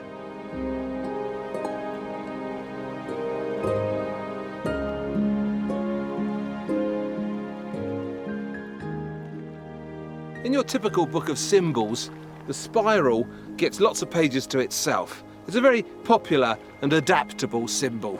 You can read it as a snail, the cosmos, a star system, an endless beginning that's also an end. But I'm inclined to see it more literally than that. As a sci-fi fan, Smithson clearly had an apocalyptic bent. And this swirling stone whirlpool, situated in the middle of the second deadest sea in the world, can perhaps be seen as an atrophied slurp. The kind of shape you get when you pull the chain and everything goes down the pan.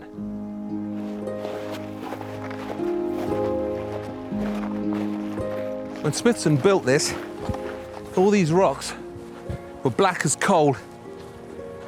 So when it came up out of the water again, white as the driven snow, it had a completely different effect. Hell has become Lapland.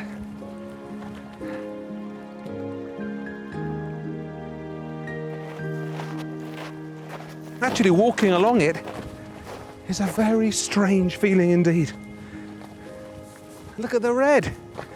It really does look as if 300 Spartans have had their throats slit in it. Ah, it's spooky. It's halfway between some kind of weird moonscape and this totally natural place. Awesome! It's really awesome. Nearly there.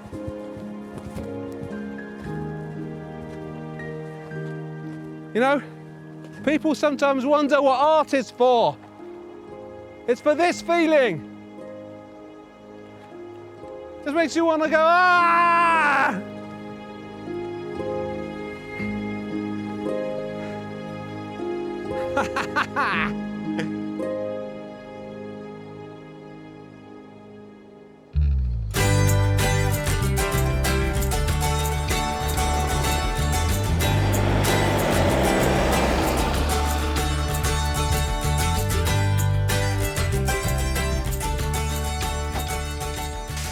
Robert Smithson isn't the only sculptor who's felt the urge to trace giant spirals in the landscape. It's an internationally popular need with a very long history.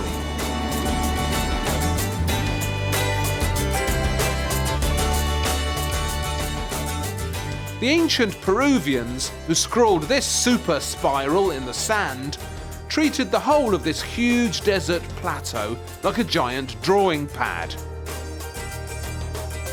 Look, a spider. And here's a hand. And a very elegant hummingbird. Crisscrossed with lines, doodles, faces and squiggles, Nazca in southern Peru is a prehistoric flick book of ancient land art.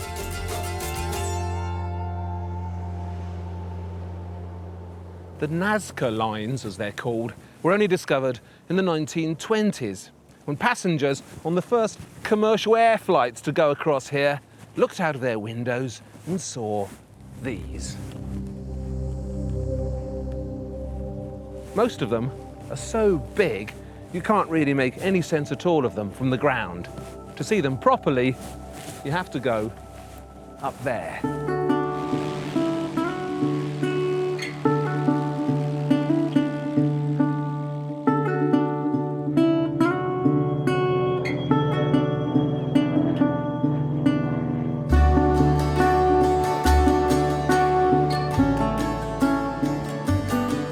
The technical name for these things is geoglyphs, giant drawings in the landscape. And this is the biggest and most numerous group of them in the world. And they're located here for a very specific reason. This desert, the Nazca Plain, is one of the driest places on Earth. Just 20 minutes of rain a year. And it gets almost no wind. So when you draw something in this desert, it stays drawn. In this case, for perhaps as long as a couple of thousand years.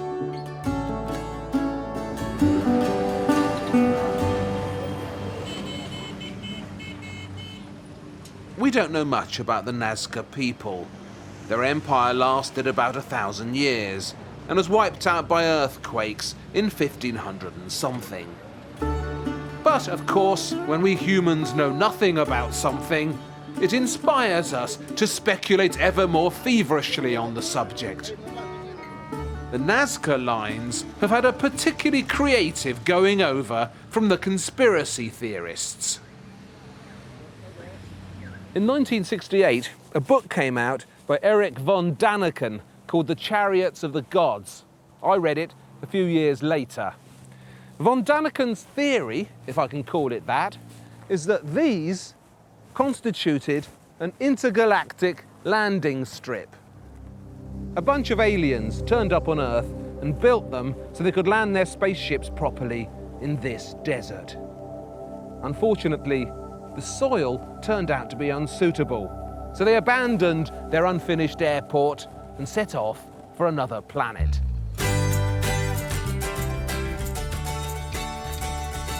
Taught to draw in the sand by the aliens, the abandoned locals set about trying to persuade their departed sky gods to return by drawing tempting pictures for them, secret invitations and incantations sprinkled about the Nazca Desert.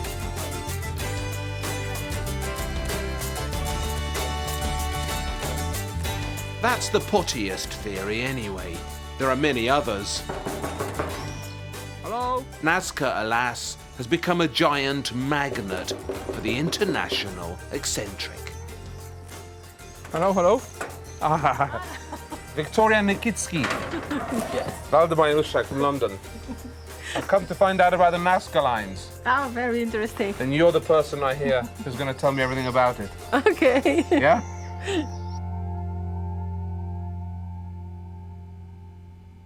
Okay, so this is the entire Nazca lines Yes, almost. in diagrammatic form. Yeah, so I recognize the tower. I've come here because I've read so many theories about what the lines are for. Alien landing strips. We don't believe that, do we? Astronomical calendar. A little bit more likely. Yeah. What's your opinion, Victoria? You've studied them for so many years.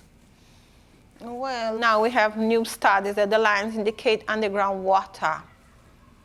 Because now it's internet every corner, but there's no water in Nazca. And ancient, they knew exactly where the water was.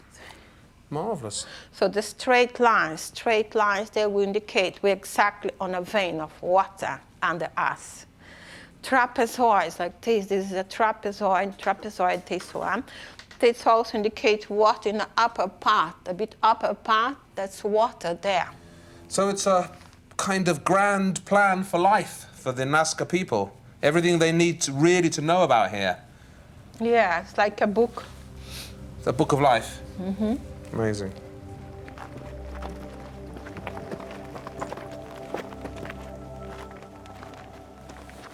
Victoria wants to show us a place that's very significant for some of her ideas about the water channels.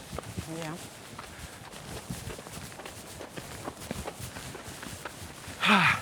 Beautiful place. Yeah. Wow. Look at this.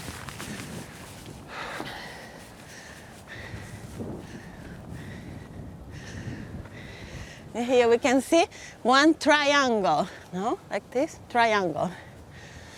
Yeah. And it points, it's not straight, a bit curved. Why? Because there's a fault, a fracture there in the mountain, fault. Indicates exactly, that's water there. Actually, you're right. I could just see there's a channel in the mountain straight ahead and a line leading right to it. Can you see that?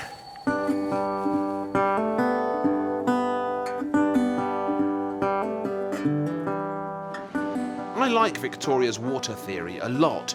It definitely makes sense of the alien landing strips. But what about the giant hands? The elegant hummingbirds? And, well, whatever that is. When you make something as big as these, something that can only be seen properly from a bouncy twin-engine Cessna, you're surely trying to communicate with someone or something up here. 2,000 years ago, the only inhabitants up here were the gods. Those clever Nazcans were using land art as a loudspeaker.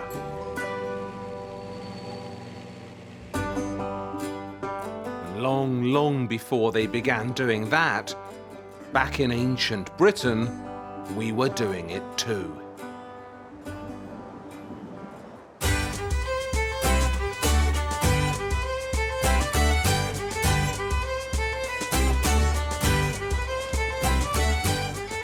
There are few places on Earth that have had as much nonsense written about them as this one.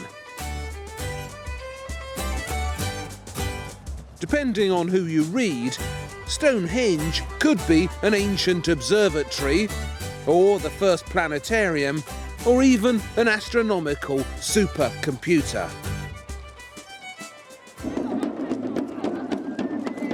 According to the Arthurian legends, it was built by Merlin, who transported the giant stones from Ireland using his magic. More recently, this excellent lot, the Druids, have claimed that it's one of their ancient temples. But they've only been saying that for a few hundred years, and the stones have been here for thousands.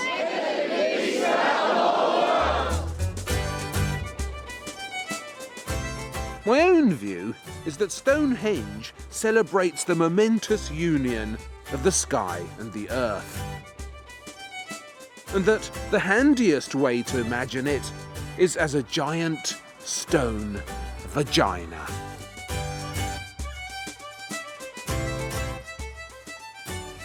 Here's how it worked. Prehistoric man believed that the earth and the sky were ruled by two powerful gods.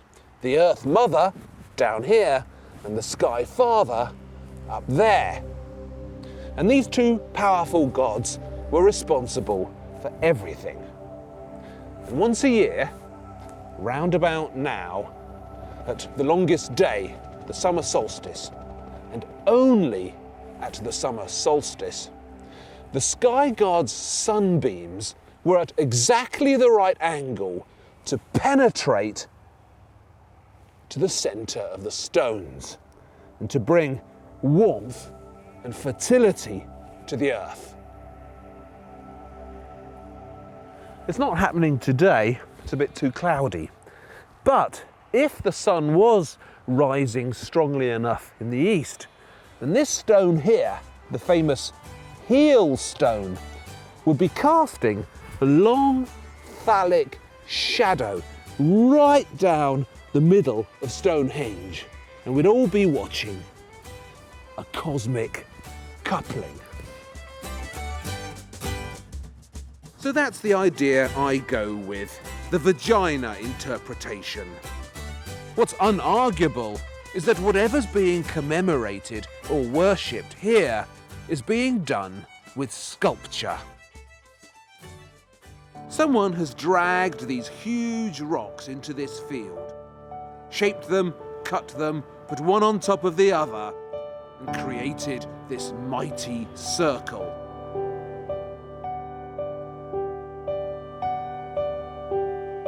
But I've got another reason for bringing you here. I wanted to draw your attention to one of the key pleasures of sculpture. I'm not going to explain it fully because I can't. But I can feel it right now, right here at Stonehenge. It's the exciting presence of a great big lump of stuff, the attraction of the blob. And I suppose it's inherited from rock formations and termite mounds, or something like that. And you feel it when you're standing next to a great big, raw, tottering pile of something that's much, much, much bigger than you.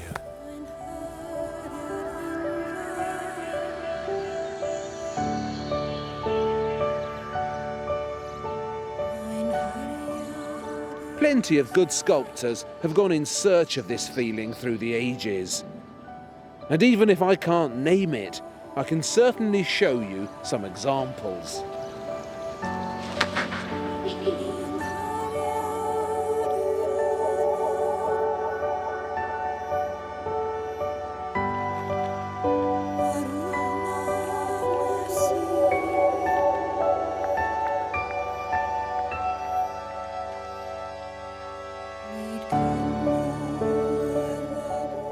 Stonehenge has got me thinking about the impact of the sun and the stars on land art, which, to cut a long story short, is how I've ended up in a desert in America, completely lost.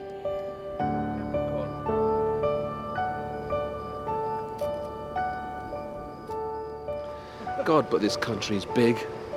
We've been driving around Utah for hours and hours looking for another of these iconic pieces of American land art. It's out there somewhere. For all I know, we could be right in the middle of it, but we're not going to find out till morning. Anyway, I'm really looking forward to it. Sun Tunnels by Nancy Holt.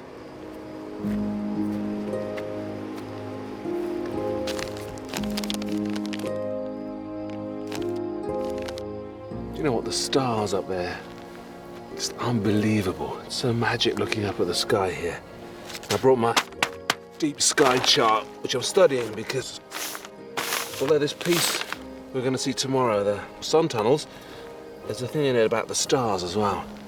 So what I need to do tonight to get ready for it is to identify 4 constellations.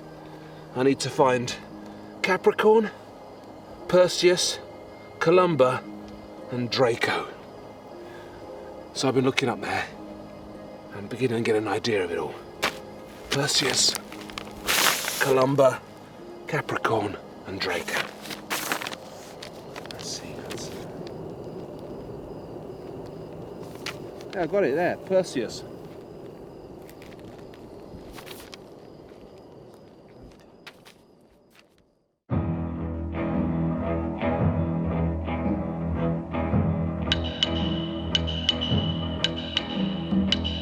Sunrise, she bringing the morning. Sunrise, bringing the We did well. Got up this morning, you could see them about a mile away on the horizon. Sun tunnels. What's more, you can see why they're called the sun tunnels, because the sun's just coming up now. Magic.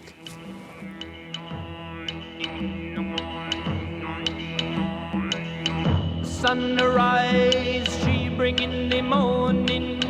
Sunrise, bringing the morning. Fluttering the skirts all around. 2 things I wasn't expecting. 1, the colour. You see these in the daytime, and they look like inert slabs of concrete, kind of stuff you see by the side of a motorway.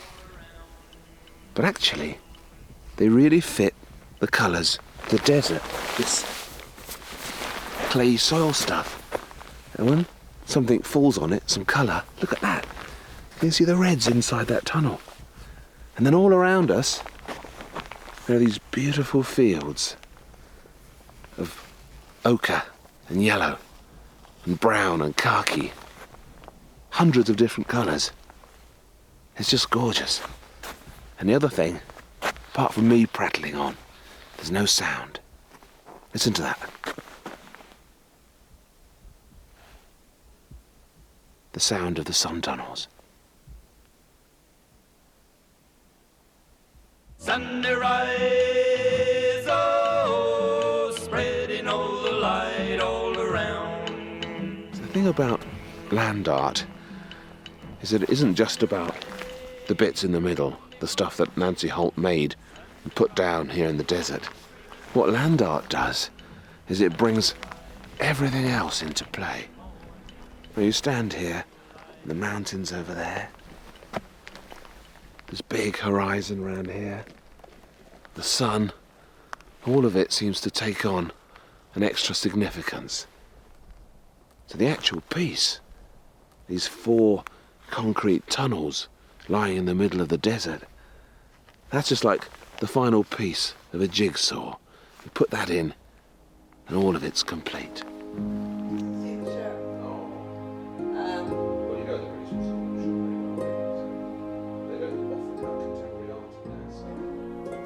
Nancy Holt was Robert Smithson's wife. She made this in 1973. She came down one day into the desert, was wandering about here, and was overwhelmed, she said, by the feeling of the sun. She said, if you come from a city, you don't really see the sun, but when you come out into the desert, the sun becomes everything. So she came up with this piece, which for her was a way of framing, enfranchising the sun in the middle of the desert. And what she did, she took these 4 concrete tunnels, they're huge and 9 foot tall, and arranged them in the desert along the 2 lines of the winter solstice and the summer solstice. So this set of tunnels here is aligned with the summer solstice, that set of tunnels there is aligned with the winter solstice. We're not here on the perfect day. If we were here on the summer solstice, you would see the sun coming up right in the middle of the second tunnel, which I'm sure is really dramatic.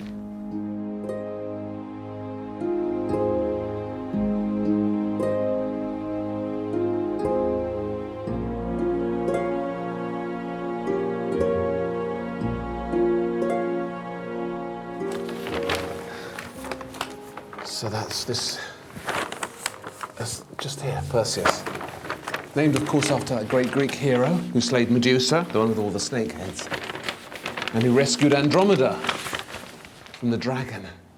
So the way this works is that when the sun comes over the tunnels, each of these beams throws a circle of light onto the ground. So what you'll be doing when the sun is right up there in the sky is literally walking over the stars. They'll be on the ground and you'll be walking over them. Delightful idea. And Nancy Holt, when she was planning this, she got a team of astronomers at work here, and all this is actually absolutely to the centimetre. It's all perfectly aligned. One of the things I really like about land art is that it's always about these big subjects. The cosmos, the summer solstice, the sun, the stars. Big ideas. So much more than art is about cheap ideas. You know, it's about movies, it's about celebrity, it's about what's on TV, it's about what it's like to go shopping. Interesting, relevant ideas, but cheap ideas, small ideas. Land art, it's impossible to make land art about celebrities and TV and going shopping. If you're making land art, you have to make art about this, about the big ideas. So, of course, it's no coincidence that most of the really good land artists are Americans. To make land art, you need all this.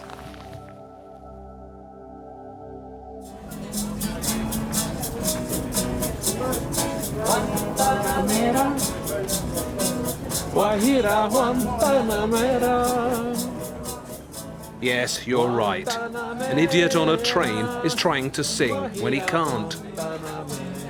But that's because I'm so excited. Sometime in July 1911, an American explorer called Hiram Bingham climbed up a very steep hill in central Peru, and he discovered a lost city of the Incas. It was called Machu Picchu. At that time, no one had heard of it. No one went there. But now, they've all heard of it, and they all want to go there, including me.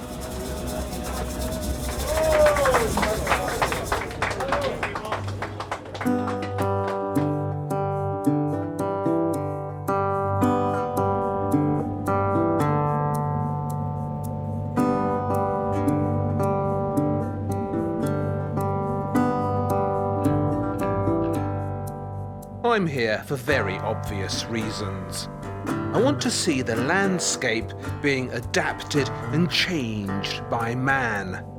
Man at his most skillful and dogged. And that means examining the handiwork of the Incas. Where you or I build things on the ground, the Inca built them in the clouds.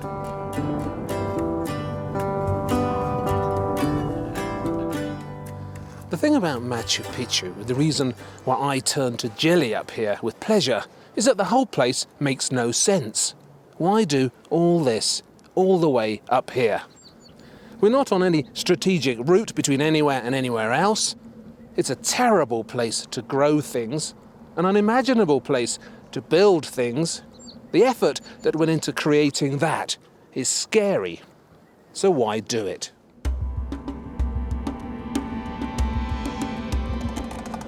The answer hits you as soon as you open your eyes up here. Whichever way you look, in whichever direction, all you see are mountains. Mountains, mountains, everywhere. The Inca were mountain worshippers. They believed the mountains were sacred, the source of all life.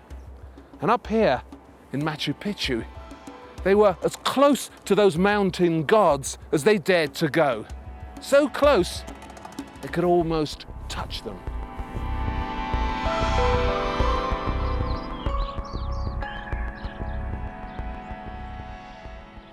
These days, Machu Picchu has become a famous centre for New Agers and space cadets of all sorts. They particularly like this mountain-shaped rock, which was put here especially by the Inca to mimic and represent the mountains behind.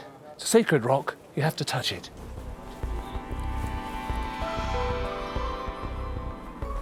And there's another one there. There's another one there. This one here, it's the most famous sculpture in Machu Picchu. It's right at the top of the highest hill. All sorts of people have all sorts of theories about what it represents. Popular theory is that it's some kind of sundial. Others say that it's specially aligned to the various solstices. But I go with the latest theory, which is that like the other mountain-shaped rocks we've seen, it's actually an abstract representation of the mountains behind it. And if you get the alignment right, get the sun in the right place, you'll see that the shapes, the ridge along there, the big peak in the middle, match up.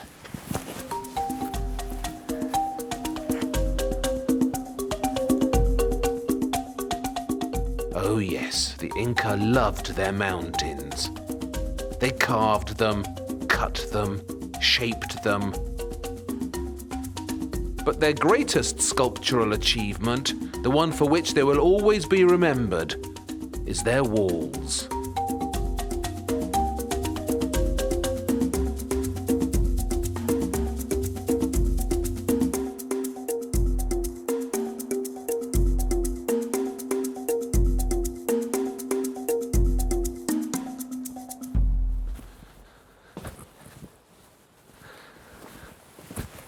So beautiful.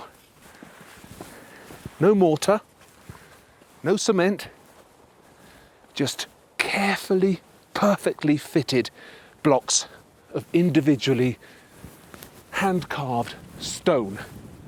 Each one a sculpture in itself that's been carefully shaped and then fitted together like a jigsaw. This effect here, that's called pillow carving. It makes the stone look as if it's been inflated with air from the inside. And this puffy look makes the wall seem somehow weightless.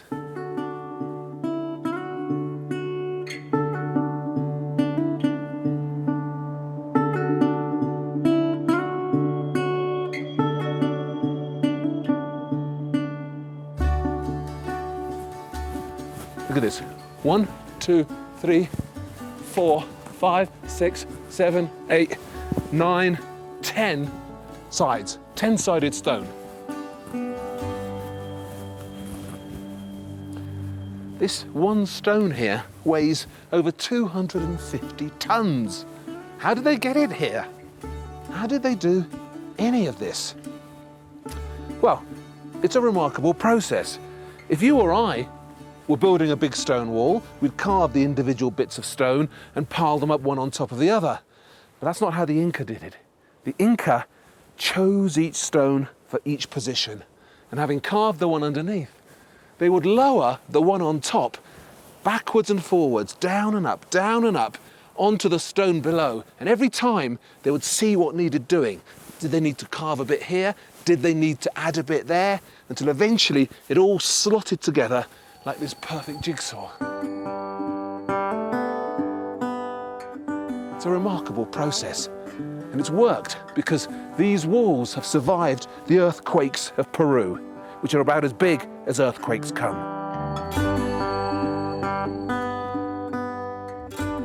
I salute the Inca's walls. They're exquisite bits of sculpture. And look how many sculptors who came afterwards have tried to match them.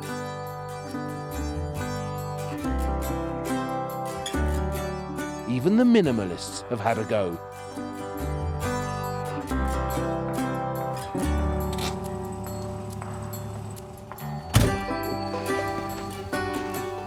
But I see we've drifted off the topic of mountains, and that's wrong. If you're investigating land art, you mustn't forget the mountains.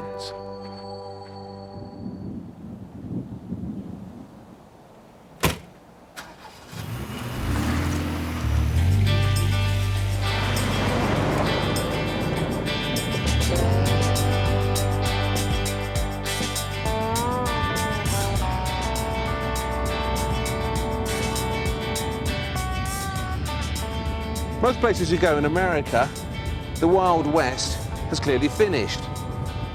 But in Arizona, I'm not sure that the news has got through yet. And there's two things that everybody should come to Arizona for. One, the Grand Canyon, of course. Everybody's heard of that. But the second thing, you may not have heard of. Roden Crater. Remember that name. It's the largest work of art in the world.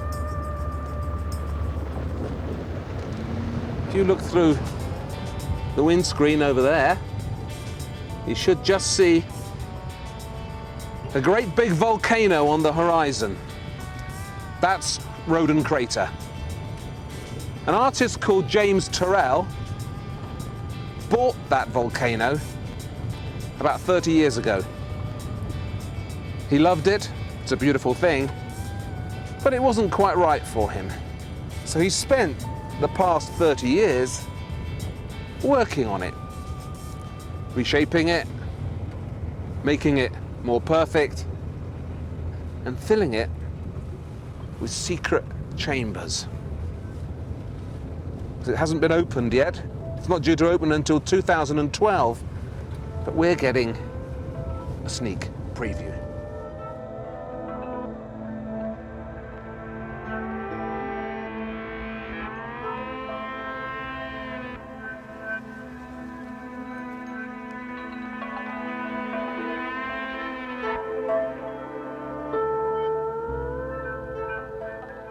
James, we're standing right on the rim of the volcano here, and you get a fantastic sense of why this landscape must have appealed to you when you first saw it. Can you talk us back through those early days? Well, I really wanted to find this space that was a bowl-shaped space held up above the surrounding plain. I had in '74 begun looking, and I flew all the western states, basically from the Rockies to the Pacific and all the way down into Mexico and Chihuahua. I was looking for a space that had its own power. This was my favorite. I saw it on a November day, at the end of the day, so that the sun was strongly on the western side of it.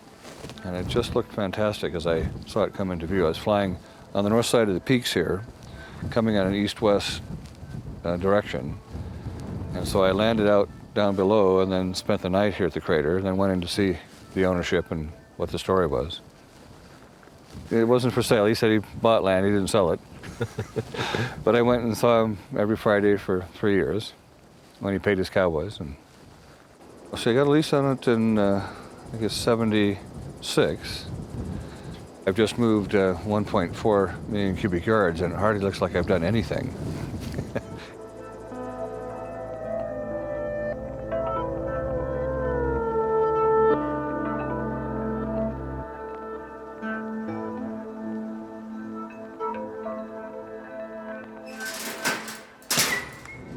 Welcome to Jim's world.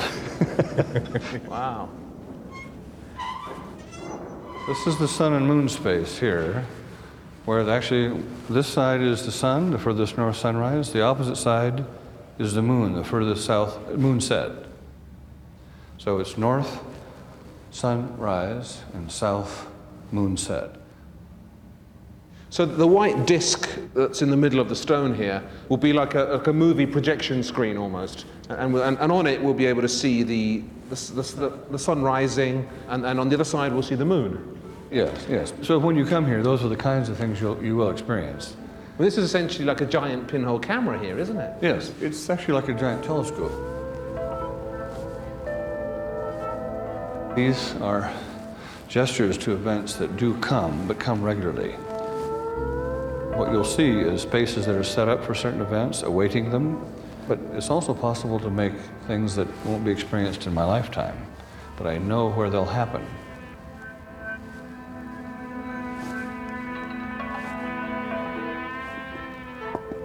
How deep down in the volcano are we? We're 120 feet underneath the top of the crater. So we're heading up to what looks like a giant keyhole. Yes, that it is. Now, what was a circle becomes an ellipse. Ah. So if you stare up, you can just see the circle stretching.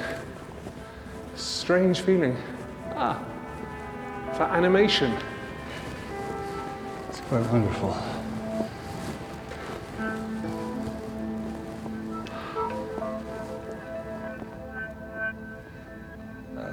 Artists and architects are making all these structures and things that we inhabit to have these feelings, to have a sense of awe than anything that's said or read in them.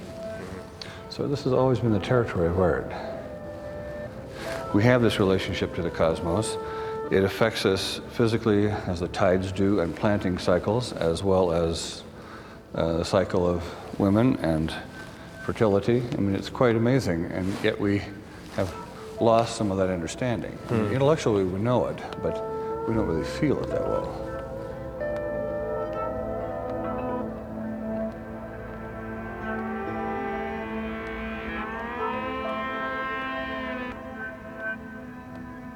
This chamber down here is called the East Portal, and I think it's the most spectacular of all the chambers in the volcano. You come out of a dark tunnel, and there in front of you is this golden staircase leading right up to the sky. And when you come up the golden staircase, you look around and you find you've come out right in the middle of the volcano's bowl.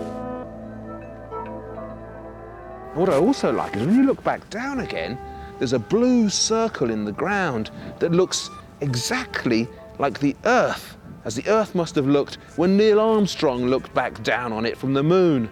It's a kind of God's eye view of the Earth.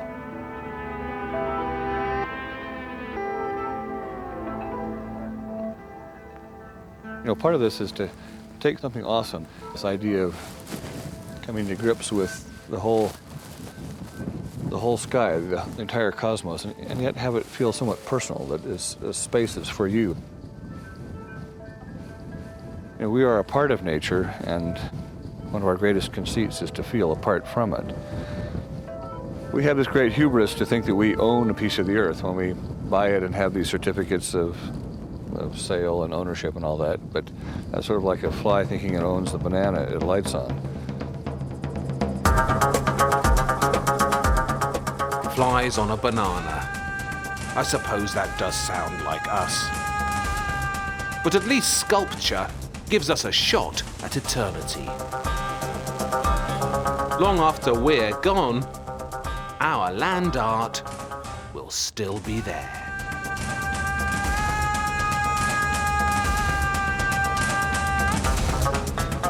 There are a million stories in the world of sculpture. This has been a few of them.